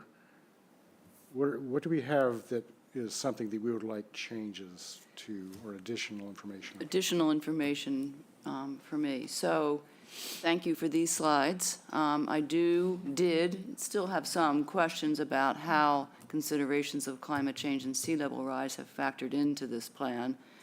Specifically, what assumptions were made about levels of sea level rise in Pleasant Bay and what planning horizon was used. I think it's 2030, which I guess matches up well with the expected lifespan of the project. But at any rate, the slides answered a lot of the questions about nourishment and particularly about the planting areas and the species going into that to accommodate the landward movement of the marsh. I could not find detail about that in the NOI, so I'm going to ask for a copy of this presentation along with any other information you have on those two issues,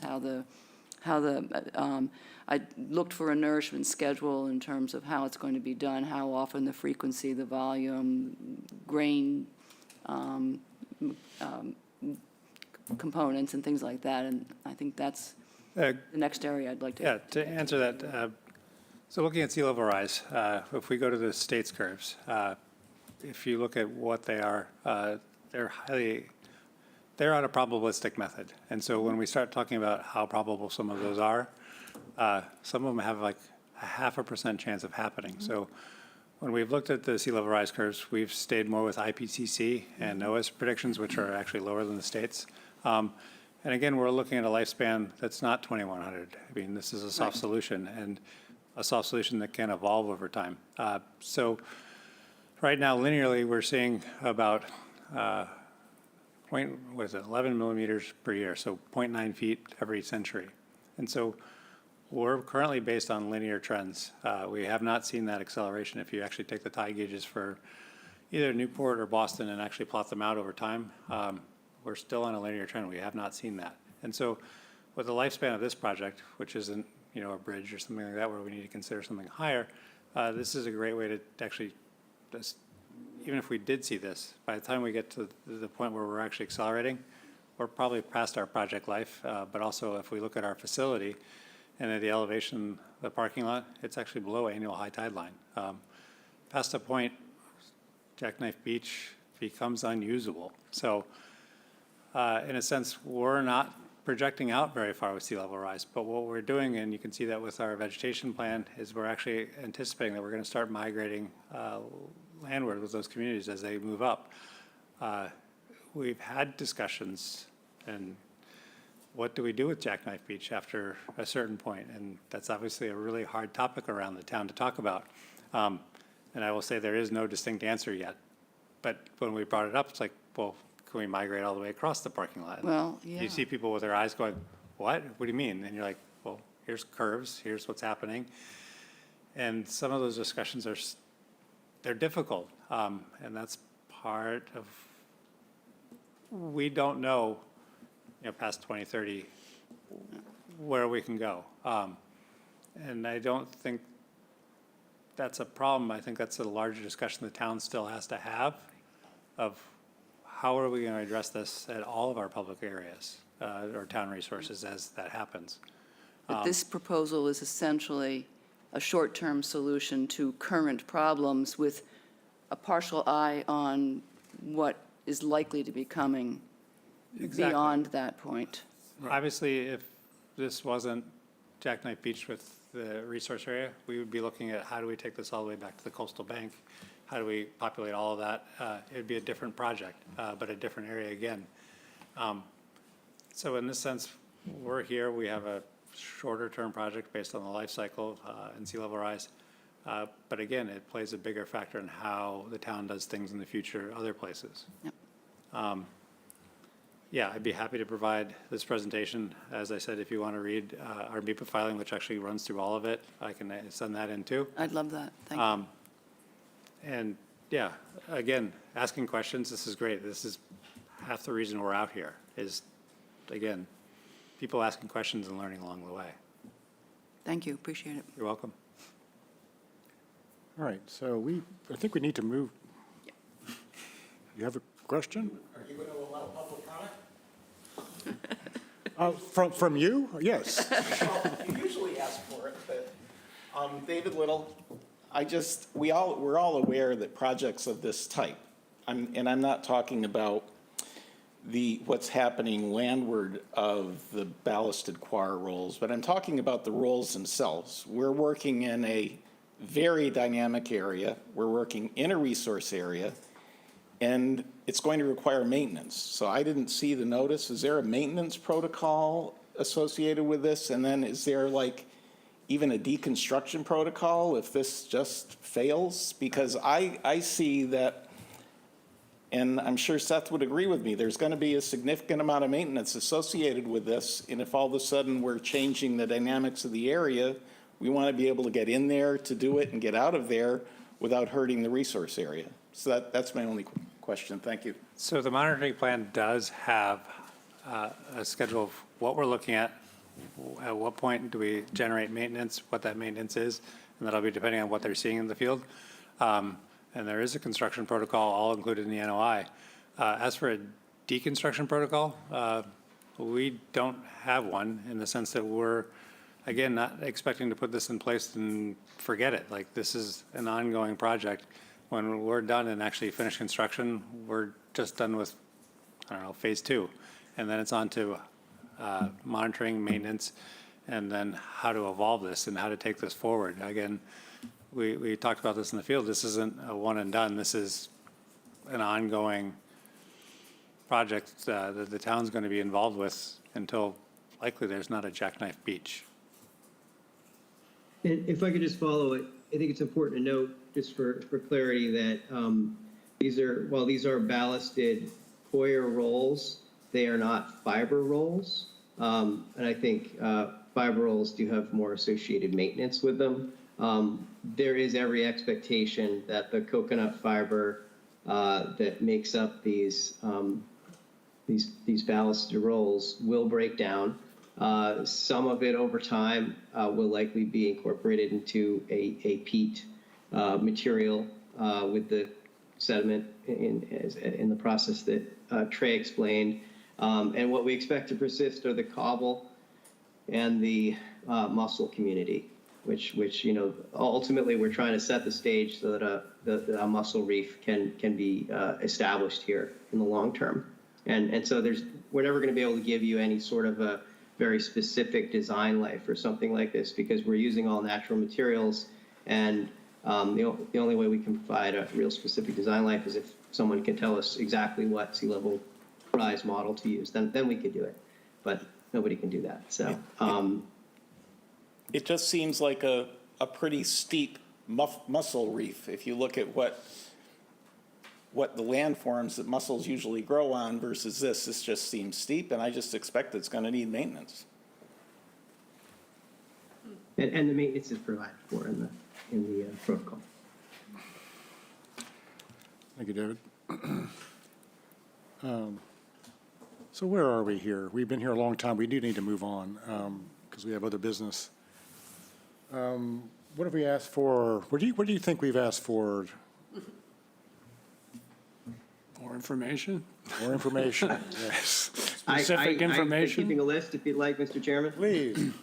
The three primary items that I have, and maybe Trey has others, or Ted, but we've been asked to provide more information about how sea level rise predictions were incorporated into the design, which we can absolutely do. More specifics on the frequency and specifics on sand nourishment. We'll do that to the extent possible that we can, understanding not all the testing has been done yet and probably won't be done during this hearing process. And then we would submit the MEPA filing, which has the alternatives analysis, among other numerous other information. And I believe, Janet, you're interested in the plant community Yes, the components? information on the plant species and planting areas. Could you be more specific on that? I'm just. Well, I just saw a slide. I could not find that, graphic in the NOI. There was a reference to information on attachment 10, and attachment 10 ended up being the abutters notification, so that wasn't it. There was a bit of narrative talking about, there was the table with the 3 plants communities, but the Right. chart that showed where they're being, the plan that shows where they're being installed was not there, so. Seth, it was the slide that you had that had the, the composite plant materials. There you go. That one. Yep. That's actually in the project plans.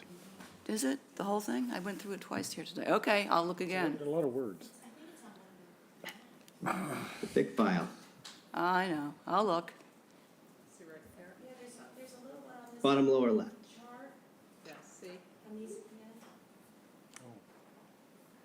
We don't have a Is there a pullout. number, a page number? We don't have a pullout, no. We're Does it have digital. a page number on it? Maybe it didn't get, the pullout didn't get scanned. I don't know. Oh, well, maybe that's, that, 'cause It was, I can't tell you which page, but restoration plan R1 would be in the lower right-hand corner. okay. And the planting specifics would be in the lower left. Oh. Yeah. Oh, yeah. Yeah. Okay. There were a lot of pages. Many, many pages. You don't need to tell us. I have Restoration Plan 1 of 1. That's the only one I have digitally. Well, we can, Anyway, yeah, we'll figure that out. We'll I think figure that it's- out, yeah. Once again, it's probably on so our side. what should we do here? Do we have enough We have this one. do we have enough additional information that we're looking for to go to another hearing? Collectively, opinions on this? It's got, it doesn't, No one's listening? I don't believe we have a DEP number yet. Oh, yeah, we don't have a DEP number yet. Okay, all right. So there's that. There's that. Yeah, we can come back and talk for hours again. I'm happy, Well, we like, probably again. won't put a finite cap on it. Sure, and again, I'm just sort of asking, for, coming from my standpoint where, Yeah. I mean, part of the thing I think we're dealing with here is that this is to some degree, an experimental project. And we don't normally deal with experimental projects. We deal with very cut and dried projects, where we can say, the following 27 things were done. no. This is not that. So it's difficult, whenever I try to think about how we write the order for this, it's going to be, well, Janet's going to do it. So no, I'm not. so I don't have to worry about it, but it's going to be hard. I was about to say, I wouldn't mind having another hearing to get the new information and discuss conditions before we have the work session to Okay. vote on the order of conditions, so that we can, It's 1 of 1. so hopefully we don't have to spend, 30 minutes on the order going over different things. Exactly. Noted and appreciated and sounds prudent. So Would March 1st work for you all for a continuance? That's what these are? These are that? that's the next one. I think so, yeah. Let's do that. Okay. I'll make a motion that we continue 0 Orleans Road, Jackknife Beach, to the next hearing on March 1st, 2023. Latin second. We'll call vote. Cheryl? Aye. Bob? Aye. Janet? Aye. Karen? Aye. Elise? Aye. And I vote aye. See you in March. And one suggestion, if, as you're paging through this or looking through this later on, if you have questions, just pass them through Nikki. I mean, All right. Yep. we're happy to address all of them, and even if there's some back and forth that needs to go on before that, so March 1st goes well, or it gets down to what the real At question least is, it gets done, yes. let us know. Right, okay. Thank you. Thank you. All right.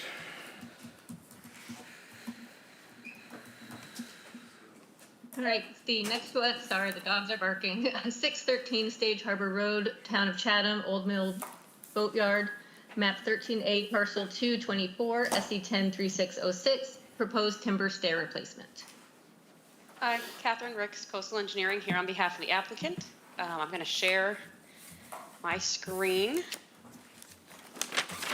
for the presentation, and I think this might be one that's quite faster because it's a pretty simple project. We're proposing to replace the stairs that exist at the 613 Stage Harbor at Old Mill Boatyard. There are currently stairs on pretty much the northeast side. They're deteriorating. They're not really in safe conditions. So we're proposing to put a new stair in. The new stair, instead of going straight out towards the other side, towards the salt marsh, it's going to go out front. There's going to be a little platform at the top. It will be supported by piles, including some of the piles that are already there, and then a few new piles that it will be on top of, instead of the piles won't go further up. So this is the cross section. Some of the piles, just the stairs going down. Catherine? So this. Catherine, Yeah. Ted here. Can I just interrupt real quickly, just so I can provide the commission with a little bit of background?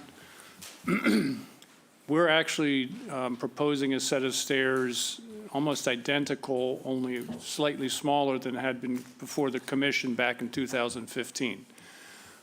When we redesigned and replaced the bulkhead, as she just showed, along the outer face of Old Mill Boatyard a few years ago, the stairway was included in all the permitting plans at that time through the commission and the state, Chapter 91 and Corps.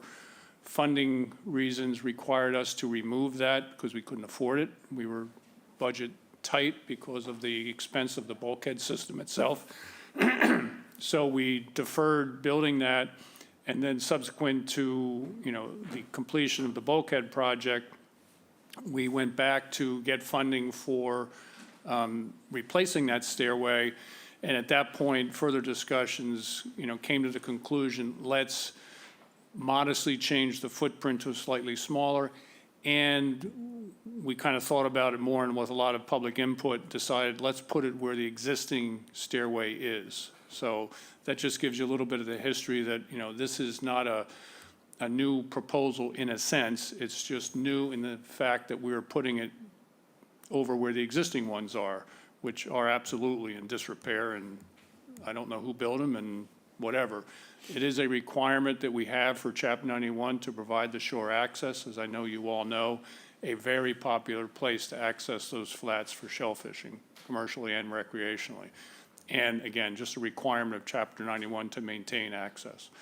So, sorry, Catherine, I just want to give a little bit of background because I'm not sure if the commission was that familiar with the history. So, go ahead. Yep, that was it. I was just going to say that's all was previously, there's a staircase that's existing and it was licensed and permitted out front, and then that wasn't put in.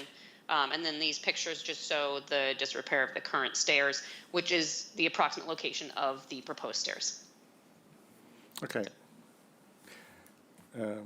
Appropriately short, thank you. Questions? I got a few. Maybe it's not the complete focus of this commission, but I noticed a sign that was kind of worn out there, slippery, stairs slippery. Are you going to have any signage on these new stairs? I'm not sure. I wasn't necessarily thinking of it. The new stair system will be in aluminum with a different tread pattern. It will be much less apt to get slippery with, algae and so forth. So it'll be like a no-skid surface? Yeah, yeah. On the new aluminum stairs? Yeah. And the railing is open. I'm just thinking of small children again. I know there's a top rail and then one lower. Was there any consideration of putting one down the middle? Well, we have one down the middle, if I understand your. I mean, between the lower one and the top one. That's, Catherine, help me on that. As far as the code, I don't know what is required for that type of a stair system. I don't know if the up top on the railing on the deck does have the balusters, I believe. Yes, it does. And we do show, the middle rail on the bottom set. I'm not sure, I don't know if Todd's still on the call. I'm not sure it's required more than that for the staircase going down. It's easily something I will review with our building inspector, and we'll design it however he recommends it. This is going to be essentially a prefabricated aluminum stair system built to our spec. So if he would prefer it differently for code reasons, we'll do it accordingly. I am concerned about getting too much material in there because this does go underwater, portions of it, and it will collect a lot of debris. So I don't want to have it, constantly being a screen to capture everything that may flow through there. And then just one more quick question. Do boats end up in here? No. They don't? Okay. Not by design. Okay. I was going to say, it's a pretty small and very, very shallow area. That in fact was one of the reasons to consider moving it, not necessarily because boats, we have had boats at very high tides come in to offload special things against the bulkhead, but also during storms, that if a boat were to break loose, the exterior one where it had been proposed was much more vulnerable in that situation. Tucking around here is much less likely to get hit. Okay. But you are considering another sign up top? If it were needed, if we look at it and observe it and it's quite not slippery, I wouldn't necessarily see the need for it, but yes, if it becomes any type of an issue, we would put something up appropriately. Okay, thank you. Anyone else? No, it seems like a straightforward project is needed. It's the same footprint. Not sure what we would have to say other than go forth. We are hoping and expecting that through the Chapter 91 process, because essentially this same project was already permitted, we will just go through the minor modification. It's actually a smaller footprint with less piles put into the substrate. So it's essentially an improvement over the original design from an impact perspective. Yep. All right, so no further ado. Take it to the work session? Yeah, I think so. Yeah. I'll make a motion that we continue 613 Stage Harbor Road to the work session for an order of conditions on February 22nd, 2023. Latin second. Roll call vote, Cheryl. Aye. Bob. Aye. Janet. Aye. Karen. Aye. Elise. Aye. And I vote aye. All right, thank you very much. Thank you. Thank you very much. All right, next up, we have 1070 Orleans Road, John and Mary Boyle, map 10K, parcel 23A2. I don't believe this has an SE number yet. I looked earlier. Proposed landscaping and construction of a boardwalk. Good afternoon, or is it evening yet? No, it's still afternoon. David Little from Ryder and Wilcox, and I'm here with Joel Port from Parterre. And we have Miles Connors attending from Parterre Garden Services as well, who's going to talk to the restoration plant portion of the project, and the owners and applicants, John and Mary Doyle, are attending remotely. So I will be brief. The proposed activities include landscaping, driveway reconfiguration, replacement of the existing patio and deck with a new terrace, replacement of the existing stone and timber steps with a boardwalk, and a detailed invasive plant management and restoration plan. I'm just going to touch on 2 items, and then I'm going to turn it over to Parterre. One, I believe the stormwater runoff on the site will be significantly improved for 2 reasons. One, we're going to incorporate gutters and downspouts to dry wells for the house. And then additionally, on the Parterre plan, I don't know if you've noticed, but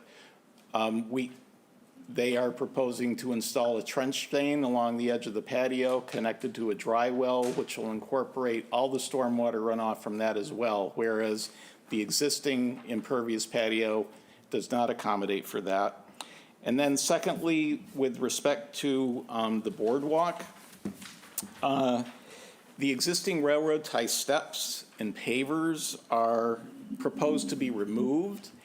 And what we anticipate will happen when Parterre comes in and does the restoration work on the bank and then stabilizes it, then we would come and construct the boardwalk. So we will end up with a situation where we're going from a 4-foot traveled footpath over pavers and creosoted railroad tie steps going down to the marsh to a 3-foot wide elevated boardwalk with 1/2-inch spacing, which will also allow light through and light from the sides through. So we believe that will also be a benefit for the bank as well, because we will be eliminating any foot traffic on the bank. So I'm going to turn it over to Joel, and I'm just going to hand out some photographs while he's talking. It's nothing new. It's just a little show and tell for you. All right, thanks for having me. I'm Joel Port with Parterre Garden Services. I've worked with Mary and John on the design of the back terrace here. They moved into the house a couple of years ago. The existing brick terrace that's there right now is small for their purposes, and it's cracked and failing. So we want to make improvements to that terrace space. There's a slight increase in the overall amount of hardscaping, and that's outlined in the NOI for you.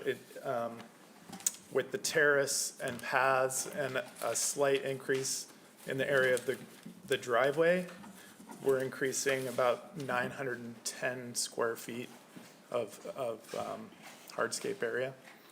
And Miles can touch on the land management plan in a little bit, but we are seeking to restore 4,000 square feet of the coastal bank back to 100% native plantings along that coastal bank.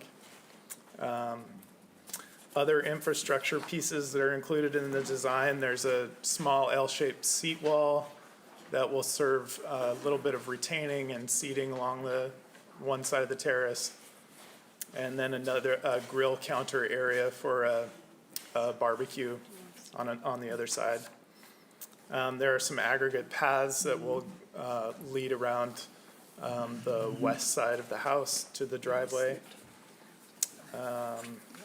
And then again, the boardwalk, seeking to make improvements there to make safer access down the coastal bank. So that is kind of my focus of the project.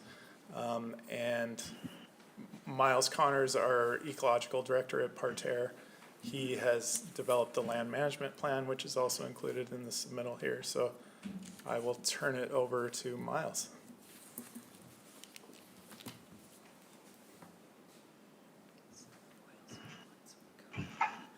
Thank you, Joel, and other members of the commission. Thank you for having us this afternoon.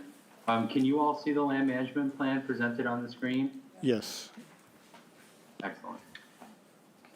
So I wanted to just review this land management plan as we go through and look at it as we are focused on a coastal maritime environment. This is a coastal bank set in the this particular cove area. Let me get to the screen here.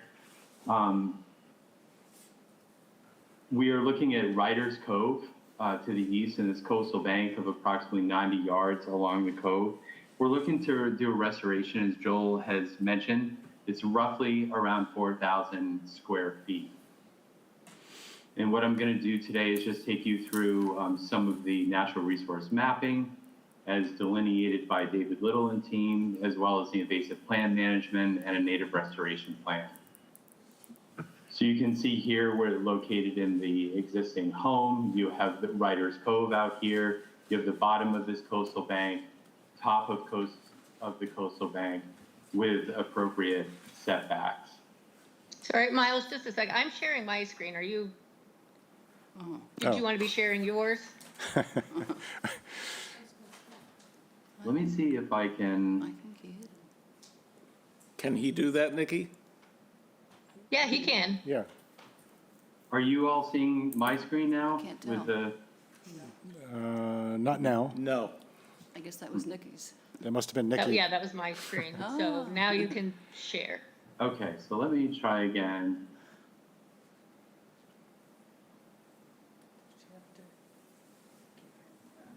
Can you all see that? Yes. Yes. Yeah. Okay, excellent. So again, here we are in Ryder's Cove with this residential property owned by John and Mary Boyle.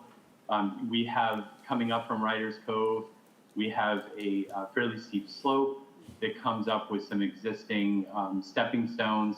That comes up to an existing brick terrace that Joel had mentioned, and with appropriate setbacks associated with the bottom of the coastal bank. Top of coastal bank is located here, as well as the 50-foot setbacks. So as I go through, we'll eventually, as we get to the native restoration plans, you'll also see the plan associated with the proposed new terrace as well. So the existing conditions, an inventory of the invasive, and also we're labeling problematic plants. Invasives include, I'm sure many of you are aware, Asiatic bittersweet, Morrow's honeysuckle, multiflora rose, a very lively population of porcelain berry, and border privet, which are existing. Majority of these woody plant species are also integrated in with other native species along this coastal bank, which we'll review. The problematic plants that are associated are mugwort, bindweed. There are some self-sown forsythia, a great population of English ivy, and some creeping juniper, which is one of the main plants actually on that bank right now as well. So as we look at the mapping, we're looking at a heavy invasive pressure being in the darkest area, medium and light. So off of the terrace, as you look in this area, it does have these junipers in this particular area here, as well as mixed invasive plant species. And also underneath an existing population of eastern red cedar, we have English ivy along these particular areas that is mixed with bittersweet. And as we move out to this coastal bank, there's more of a lighter mix of native species mixed with invasives. So for the plan itself, I did break down the, some of the images associated with these particular light to medium to heavy infestations. So we're proposing a combination of manual hand pulling, mechanical removal, and cut and dab application. So the manual hand removal will be a combination of essentially looking to hand pull anything under 1 inch or so in caliper. It also, we're looking to grub out, if you will, a lot of the English ivy that's underneath these existing eastern red cedars. When we speak of mechanical management, very limited, but some of the larger shrubs, even the juniper that are on those coastal bank, we're essentially using a chainsaw to cut and remove some of those larger woody plant species. We use a lot of hand, pruners and so forth. We do as much handwork as possible, and we'll certainly limit any amount of mechanical use to those larger specimens that will be needed. Once those stumps have been cut, we're proposing a cut and dab herbicide application with a trade name Garlon, which is a triclopyr-based herbicide. We would be applying with a buckthorn blaster, as you see reapplying here around the perimeter of the stump species with a blue marking dye. All of the invasive plant species will be taken off site and disposed of. There's some other graphics associated with how we deal with bittersweet and in particular ivy, English ivy on the site as it goes up into trees. We'll do our best to actually peel the English ivy, which is currently up in a lot of these eastern red cedars, and remove it in its entirety. So I should have mentioned as well that the total square footage of invasives in this particular area is roughly around 4,000 square feet. And as we get into the native plant restoration, we're looking at around 2,000 square feet of planting of native shrubs and around 1,900 to 2,000 square feet of native and perennial grasses.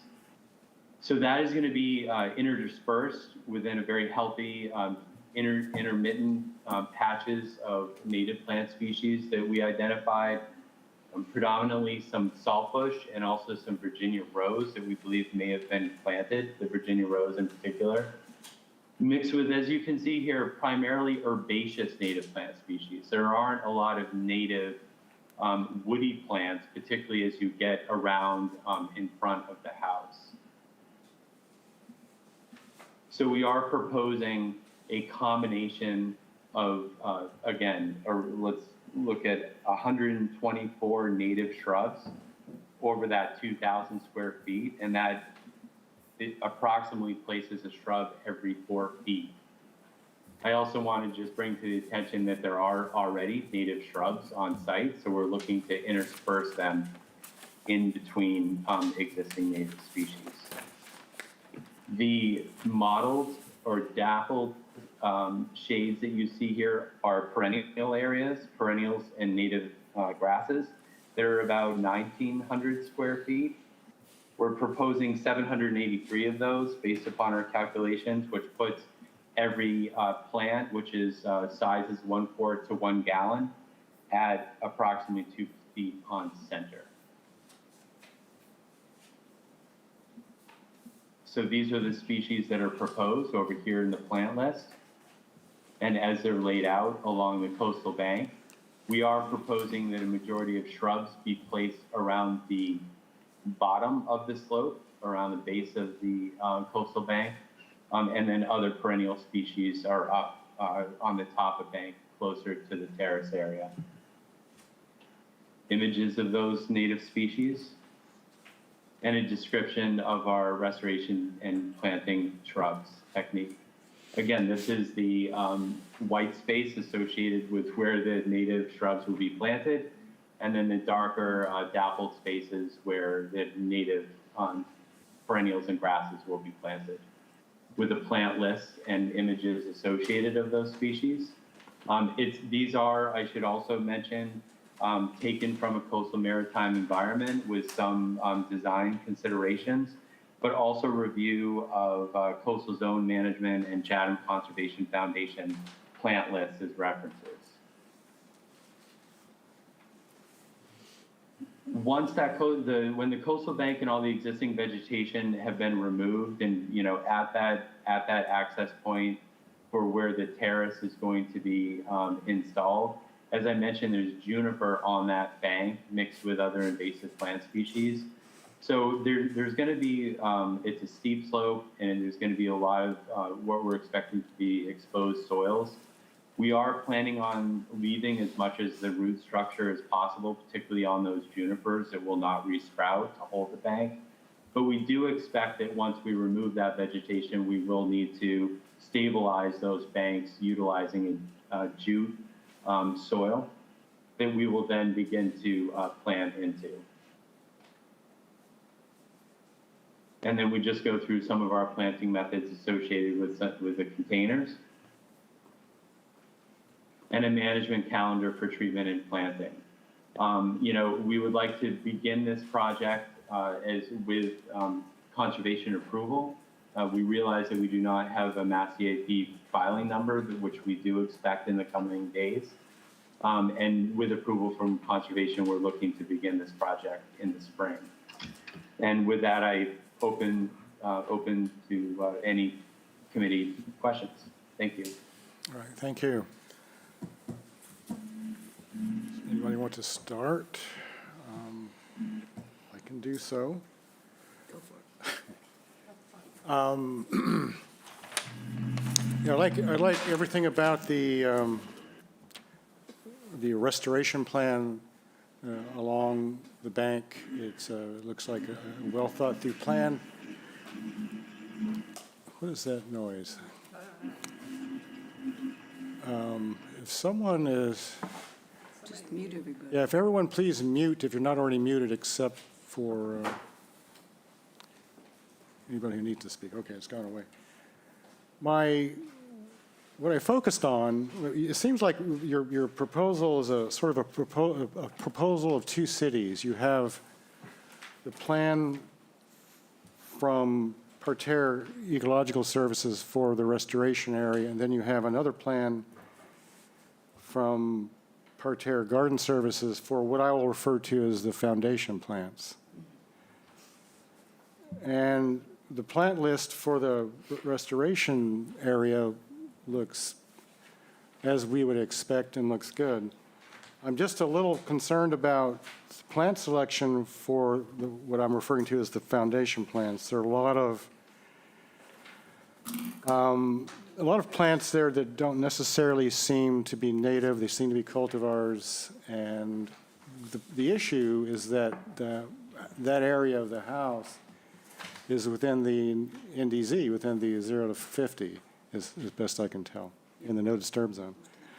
Which, so, you know, being that, we would normally expect those plants to be fully native.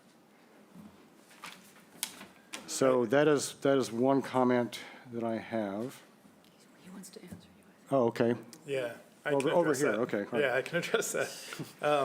So the planting plan around the terrace is intentionally more ornamental plantings, and that was to be more cohesive with the existing planting scheme that is in the front of the house. And we looked at the numbers, the total amount of trees and not trees, but shrubs and perennials that were gonna go in between ecological and between more of these cultivated planting areas around the terrace. And it comes back 80%. If you take all the plants as a whole, everything, 80% would be native plantings, 100% native along the coastal bank, as Miles has outlined. But yes, to your point, around the terrace, those are more ornamental, cultivated plantings. Yeah, and 80% sounds like a pretty good number on the face of it in normal circumstances, but as I indicated, that area is within the no disturb zone, which makes it special. And so it's not something we do or can or ever consider saying, well, we'll let you have it there because you're giving us so much mitigation elsewhere. So that's where I'm stuck. So you would expect to see those garden areas around the terrace 75% native? 100%. 100% native. 100%. Because they're in the no disturb zone, the 0 to 50. Yeah, unfortunately, I mean, if you don't like native plants, I'm sure that's bad news. But if No, you do, we're not opposed to native plants at all. No. right, good. Absolutely not. And we love them, and we think that that's that should be a native area. And I mean, there are benefits, as you know, Yes. to native plants. They attract pollinators, they also flower, and they're easy to take care of because they don't require as much water, they don't require fertilizer, they don't require pesticides, et cetera. So anyway, strictly speaking, from the point of view of the regulations that we operate under, it's really difficult to approve non-native plants in the no disturb zone, Okay. no matter what else you've done in terms of mitigation. Mhm. So that's my comment. And then I just had a question about the boardwalk. The boardwalk. How high is it going to be? It's going to be no higher than 30 inches off the ground, down to very close to the ground, where it's a slope. So we showed in a section, profile AA on the site plan. Okay. I showed a section of the slope that it will follow, and we have like 3 steps, then we have a flat area, then we have 4 steps and a flat area. So a significant portion of it is going to be elevated to allow sunlight below it. And additionally, as I mentioned, we're going from a 4-foot path to a 3-foot boardwalk to try and reduce the impacts. And Yeah. so I believe once Miles' team goes in and they put that jute netting on the bank, once they're in their process of restoration, that's when we can install the boardwalk without disturbing the area, and then the plantings, particularly grasses and things, can grow up to and underneath it, is the thought. Okay. I think it's a little unusual, in my experience, for there to be a boardwalk unless it were over a wetland. You know, a boardwalk approach. It is. It is a little unusual. But given the disturbance that's going to occur to restore the site, I thought it would be, or I should say, Parterre and the applicants thought it would be a good way to get down to the water. I think just the existing conditions of the walkway right now, there's a lot of water that's just freely running over that compacted ground and the pavers and the timber steps, that the intent for the boardwalk was just to allow any water that's coming down that site to percolate into the ground, and this would just be elevated and not change any of the runoff patterns of the water, or erosion or compaction of the soil or anything like that. That was the intent. Yeah, okay. But the erosion and the water patterns are still occurring underneath the boardwalk as they are. Well, they shouldn't be. Once the slide that Miles showed you of the jute netting going on the bank, it's that time that the boardwalk would be constructed, and then it could be planted right up to and in underneath it, and it would be like a deck. You know, a deck is pervious. It allows the storm water to go down through it. Right. And it doesn't channel the storm water, which the current pathway does. So that was our thinking there, Bob. Can I? Just to finish, so you're going to be putting mitigation plants underneath the boardwalk where you can? Yes. Yes, okay. Yes. And your thinking is that will hold the soil, slow down the runoff well enough? I could, now that you got me thinking out loud, we could propose in areas where the boardwalk is very close to the ground, gravel underneath it to immediately allow the stormwater to percolate through to the soil. We do have to continue it because we don't have a file number yet, so that's something I could look into. Yeah, okay. Yeah, I think that's a good thought. I don't know, I've seen plenty of examples where in this particular type of terrain where, nice pavers going down the slope, wide ones perhaps, which allow you to put plantings to the side and between each stepper. Seems to be a more conventional way of doing it, and I'm just still a little puzzled as to why you want to go boardwalk. Anyway, Janet maybe has some. I might be able, All right. I have a thought about that.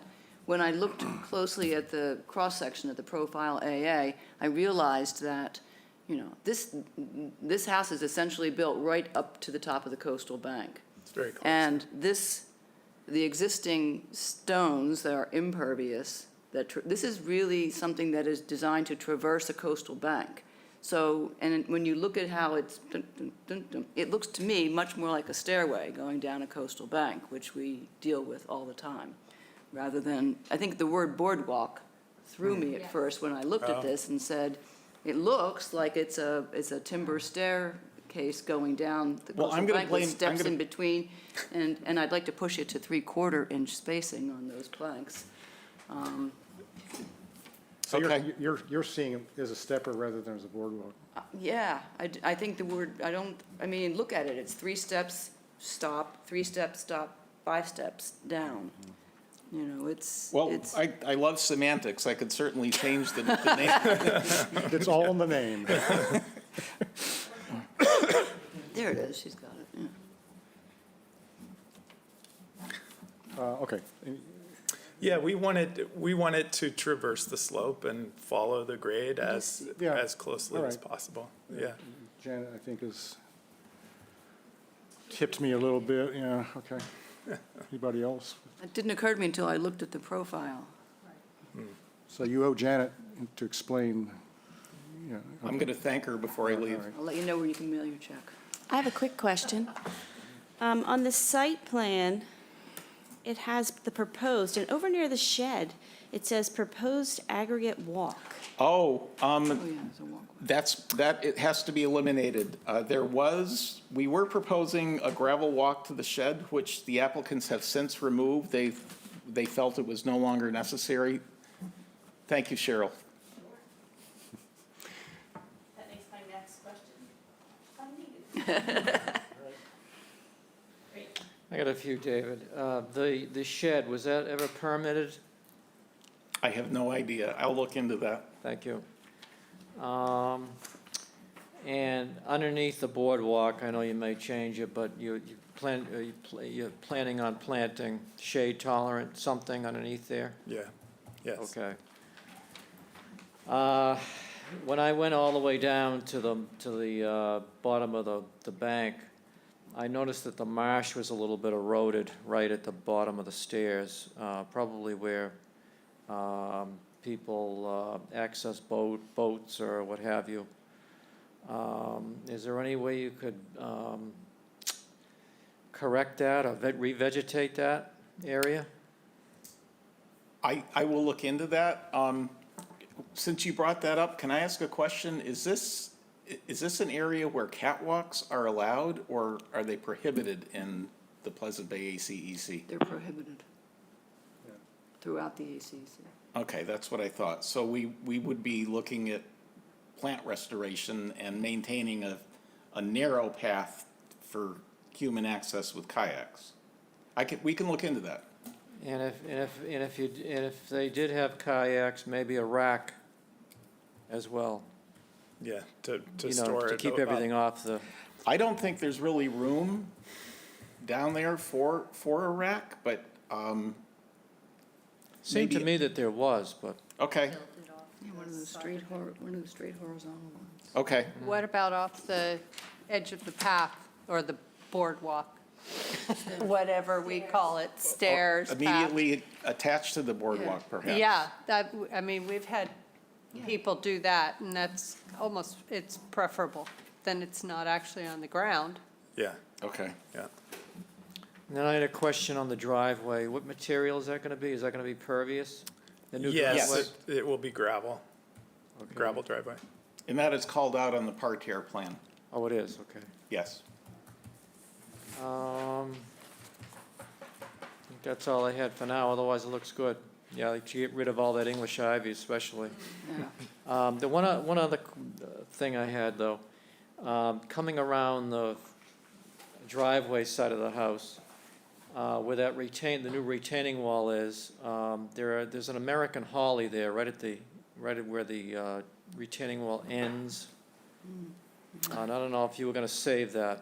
The seat wall, Yeah, as you're looking out from the house to the left, no, the intention was to bring that out, as that is Is that something you would want us to keep? Well, you could transplant it. I mean, I think it's small enough. It is a native, so, Yeah. Yeah, I mean, we can incorporate it okay. elsewhere, if not in that same spot.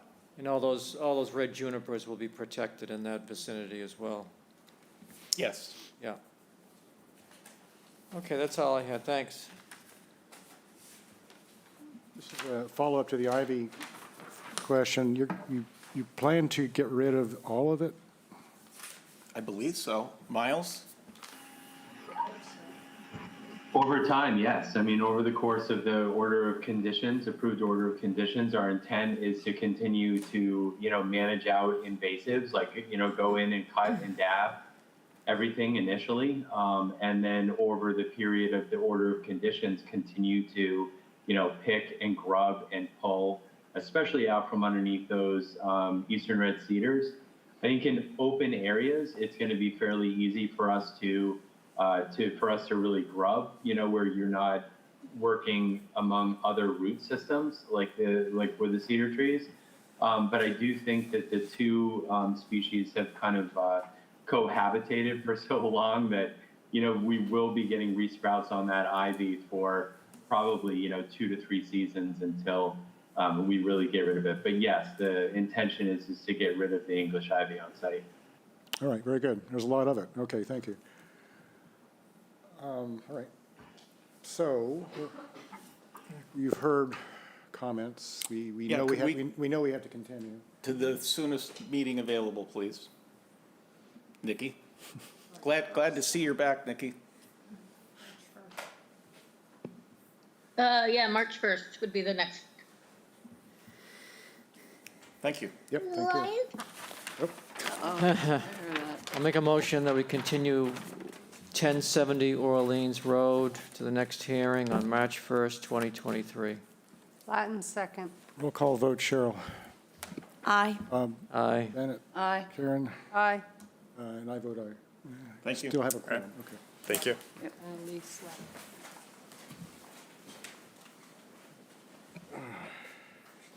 You were right. Yeah, Yeah, I called it. But Well, that's because only after the first two. Before that, we were good on 4:30.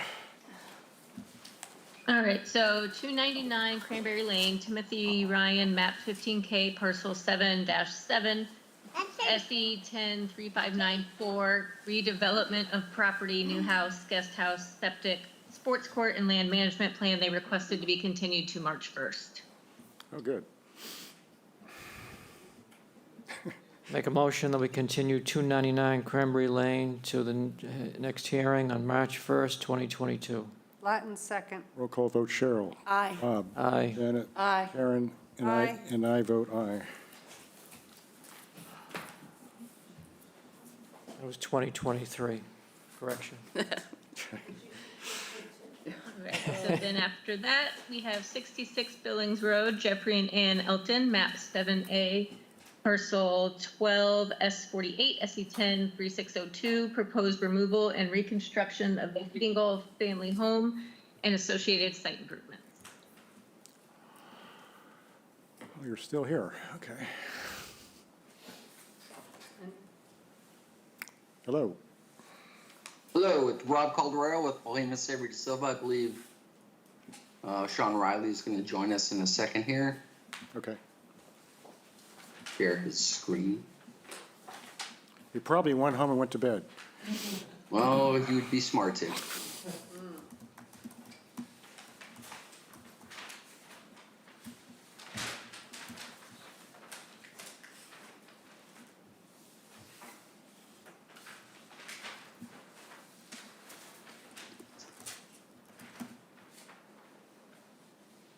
So it looks, well, I mean, I'll start while we wait. Yep, I can, go You ahead, can. I can search to pull up the plan, but please, we've gone ahead and made a number of revisions based on the board's comments. You have the plans in front of you if you'd like to.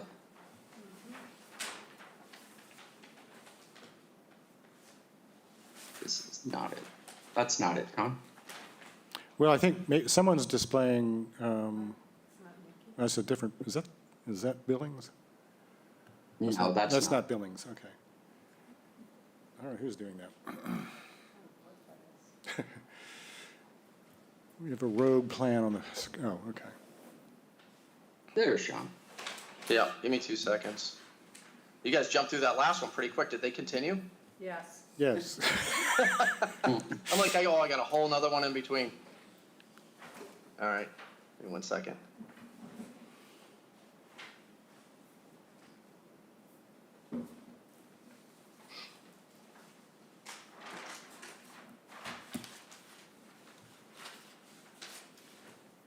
I can summarize. I think you did the things we wanted you to do. Yeah. I believe we did. It's really the hedges. You didn't like the California privet, right? We didn't like it. No, we didn't. So we replaced that with The winterberry. Yes. We have also included a couple of notes outlining the species of Cape Cod lawn that we'll be utilizing, as well as an additional 200 square feet of American beach grass that we'll be utilizing in the sparse areas that we've noticed within the resource. Yes, and you also removed the fence. Yep. Actually, the fence Oh, it says fence. is place in remaining. kind. Oh, okay, I misunderstood. There's a note on the plan saying replace split rail fence in kind. That's correct. Okay, okay.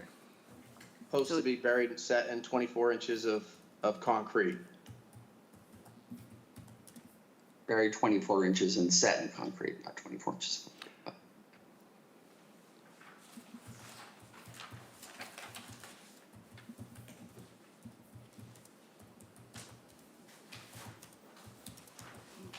So you're hoping that by doing that, they won't will wash away in a storm? Correct. Yeah. At least they won't float. Exactly. Well, yeah. Okay. Anybody have any questions? Hey, Bob? One thing that came to mind afterwards was the snow fence that is down below on the by the beach, and that's a continuous length of fencing. And I was wondering whether we can split that up some, just so it doesn't capture trap wildlife. Just to have some spacing in that, maybe in a zigzag pattern of something like that. We've asked for that before. Yeah, that's not an issue. That's simple enough. We can add some gaps in the fence. We can add 3 gaps in the fence and then just do an overlap. Okay, thanks, Sean. Yep. You can add that to. We can add that to the conditions if you'd like. Yes, we'll do that. Thank you. Other than that, it looks good as far as I'm concerned. Thank you. Anything else? Yeah, okay, it looks like we're all good with it. Fantastic. It used to be the last. It does help your case, though, to plan to be at the end of a very, very long Hang in meeting. there and we'll say yes to any. Yeah, we're not nearly as picky at Did we our, mention the pool located? no problem. Anything but that.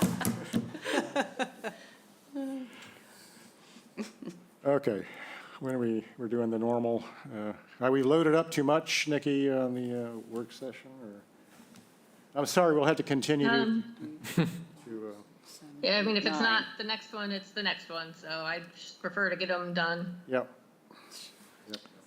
Okay, I'll make a motion that we continue 66 Billings Road to the work session on February 22nd, 2023. In order of conditions. Second. Roll call vote, Cheryl. Aye. Bob. Aye. Janet. Aye. Karen. Aye. I vote aye. Great. Thank you. Have a great night. Thank you all. Sleep tight.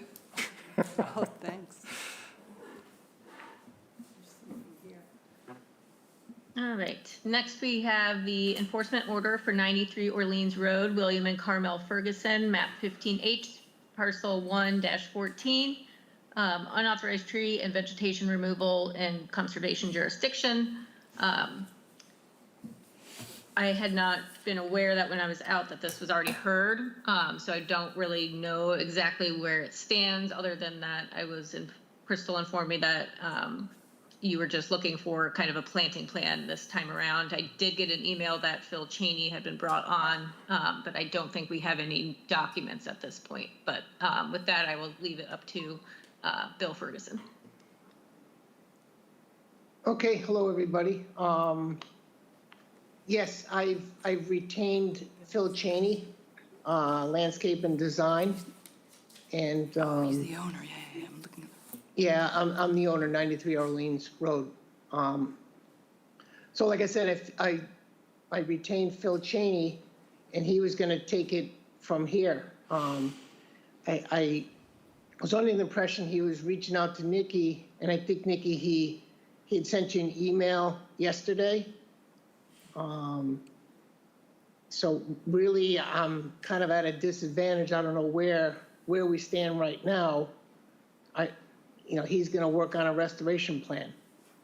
Okay, has he given you a time frame for when he will have that? No, no, he did not.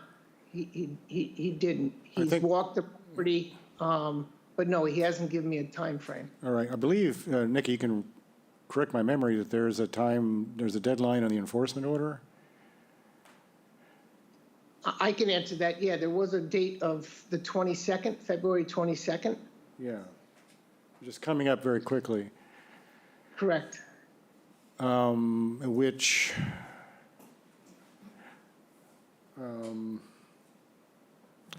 he was dealing with Paul Whiteman, and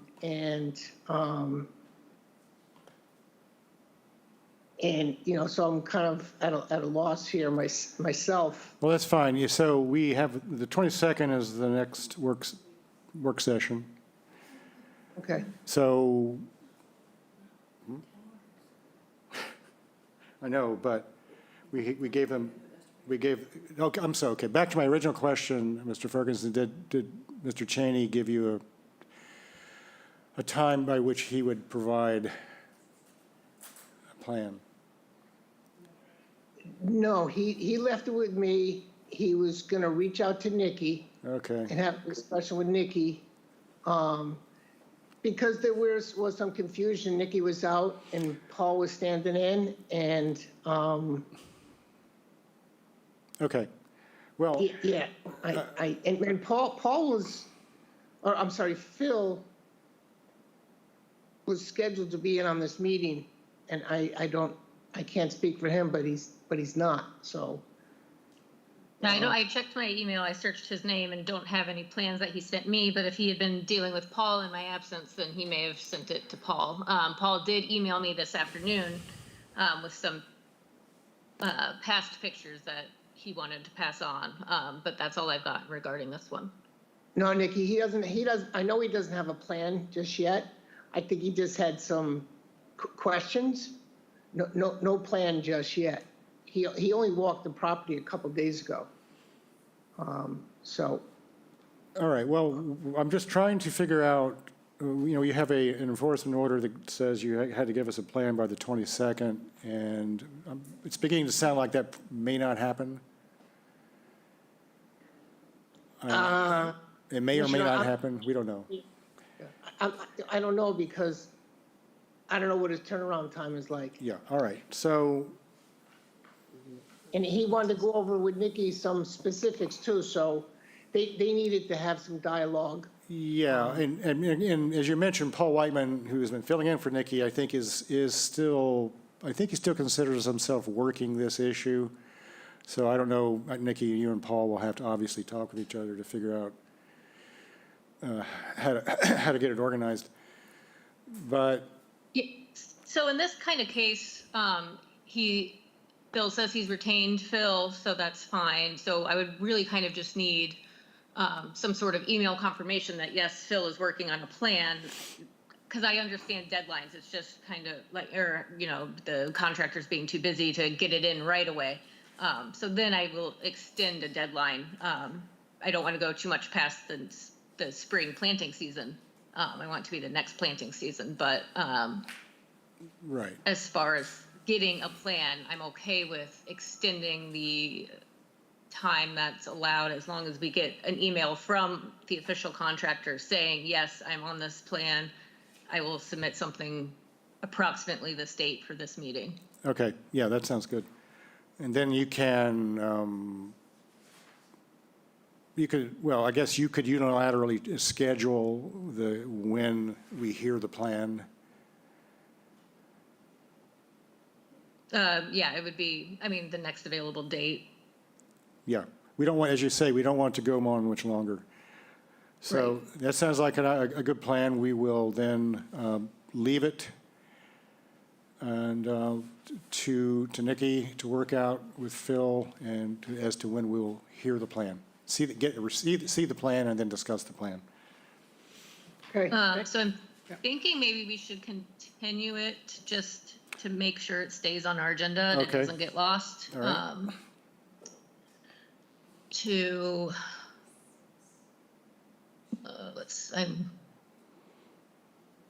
We are getting a little full the next two, correct? Yeah, we could do March 8th. Yeah, I think March 8th. I don't have anything on there at all yet for that, so. Let's do that. Should give Phil plenty of time and for all of his questions to be asked and answered before we see it. I'll make a motion that we continue the enforcement order for 93 Orleans Road till March 8th, 2023. Latin second. Roll call vote, Cheryl. Aye. Bob. Aye. Janet. Aye. Karen. Aye. I vote aye. Thank you. Thank you. Good night. All right, so the last item on the agenda is minutes to be approved for October 12th, October 19th, and October 26th, all of 2022. Whoa. I think we only had two. We had, We did 19. 12th and the 26th. yeah, all we had, all I saw was the 12th and the 26th. They're all on the. That's the only. All right, so no Dropbox. October 19th. Is that, did we deal with that already? I thought we did last. We may have dealt with that one earlier. What was the email Crystal sent us about, did some out of order or something? Yeah, something was messed up, yeah. I think that was. There was confusion. Let me look. All right, I'll check on that. So we'll just do the ones that are definitely in Dropbox that you said are October 12th and October 26th. Right. And I put my comments straight in the document that's in Dropbox. Okay, so release, okay. Digital people. I got something that's Okay. like from the Flintstones era, but I got something. October 12th. 40 Gamies Lane.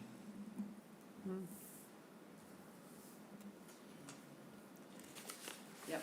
First sentence, paved parking turn off area, not of area. Very good. That's all I had for that one. Anybody else with this one? I think all my comments were, grammatical, I think. Yeah. 26th, I have 16 Scallop Terrace.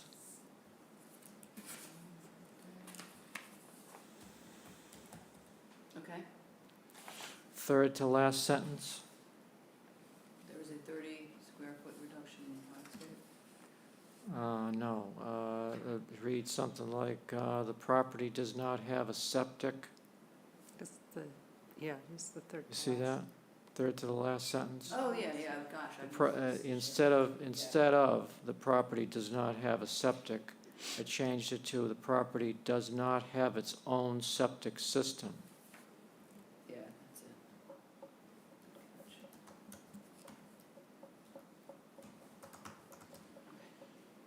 And then 105 Orleans Road. First sentence.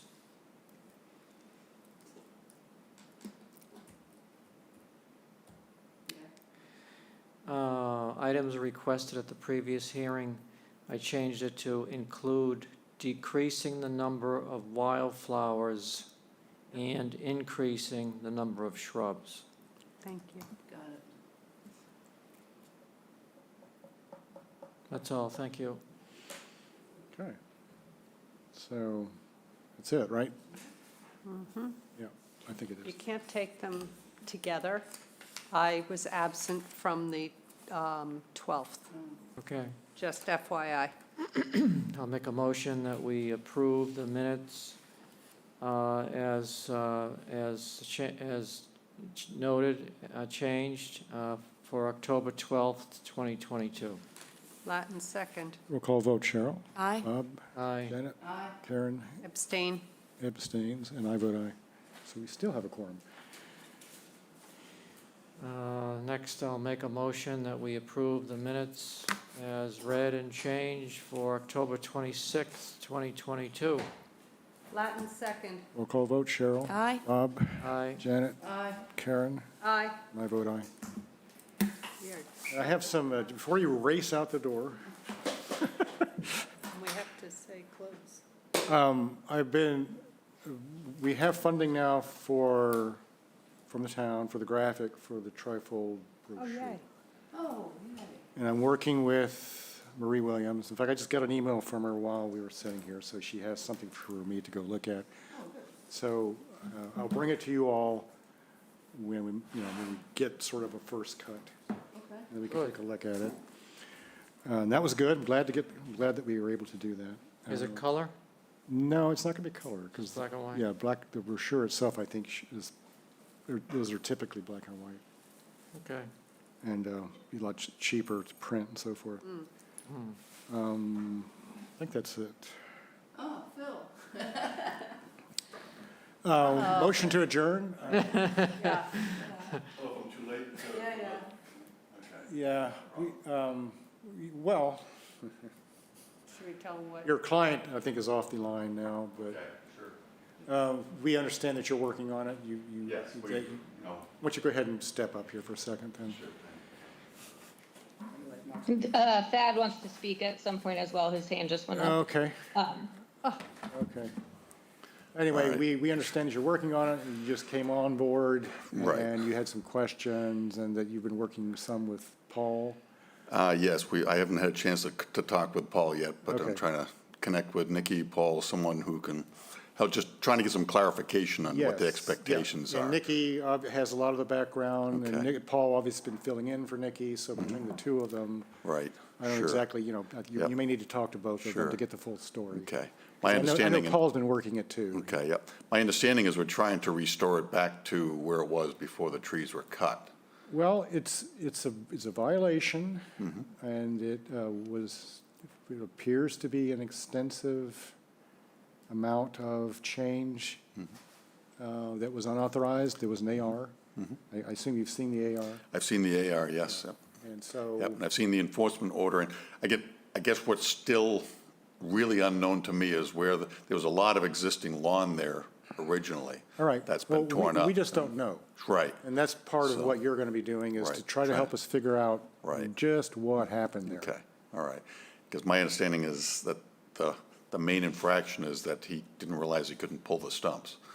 And Well, that's not an excuse. there's more to but- it than that, I think. Yeah. There's a lot of trees that came down, a lot of trees came down. Okay, yeah, and, yeah, I guess I'm trying to determine if more replacement trees are expected as part of it, or if it Most was. likely. Okay, because my client was under the impression that he took down the trees he was allowed to take down. Well, maybe it's a difference of interpretation, Sure. and we'll work through it Okay. sequentially. All right. But from all appearances, one could come to a different conclusion. Sure. If you can provide the background and evidence that Sure. that's mistaken on our Okay. part, Yep. that's the process. Yeah, okay, I understand, and I don't know what I can come up with yet at this point, because I don't know enough yet. But I'm just trying to get your perspective and what you're seeing Yeah, so far. that's, yeah. it clearly went beyond the AR, it appears to us. And that's all. We want Sure. to understand what was there, Yeah, what happened, and then we can figure out where it needs to go back to. right, sure. We did Okay. continue it to March 8th Okay. All right. Very for a good. variety of reasons. I So you have appreciate some that. time. But we need a Okay, plan. so I'll be talking with the agents involved and with the client. Yes. Trying to come up with a good solution. Yeah, so we need, All right. we need a plan before March 8th. We want to be able to see Yeah, that I plan. mean, hopefully, I mean, that's I tight. know you can do it.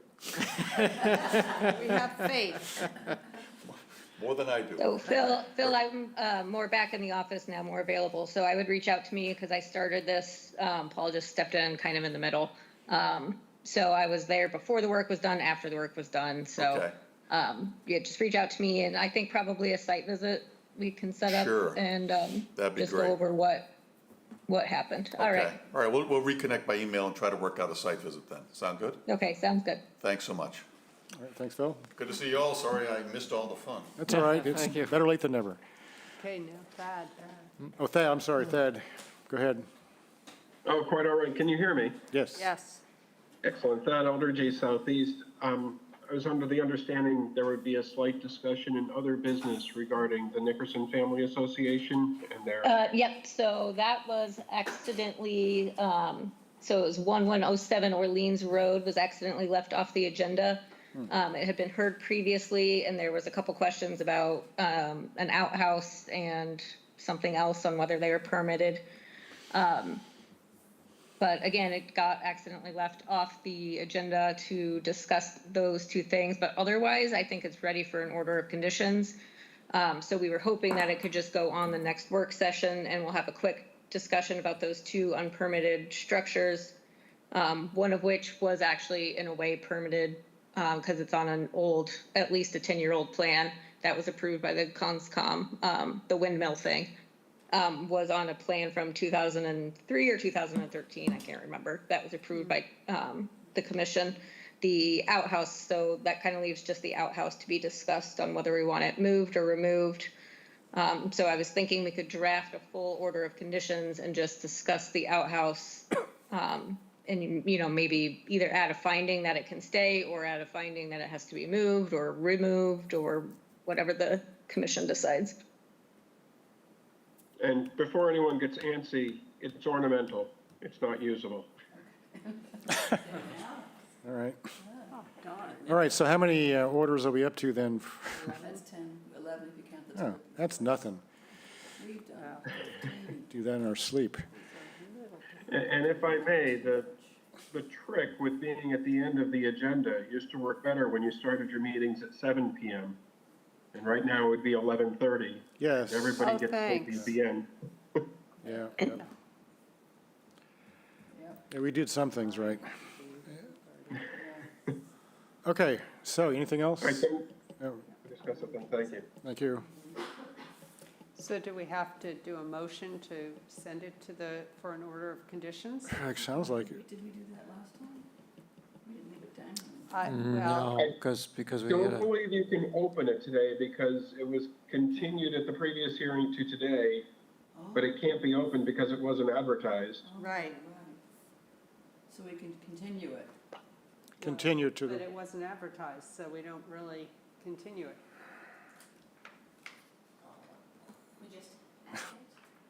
So Nikki, how do we do this? yeah, I don't know what we do here procedurally. Just have it show up on the 22nd? I mean, it'll be, I don't know, part of me wants to say that no one's here for it, so I don't think anyone cared. But legally, Obviously. legally, I guess we would have to say,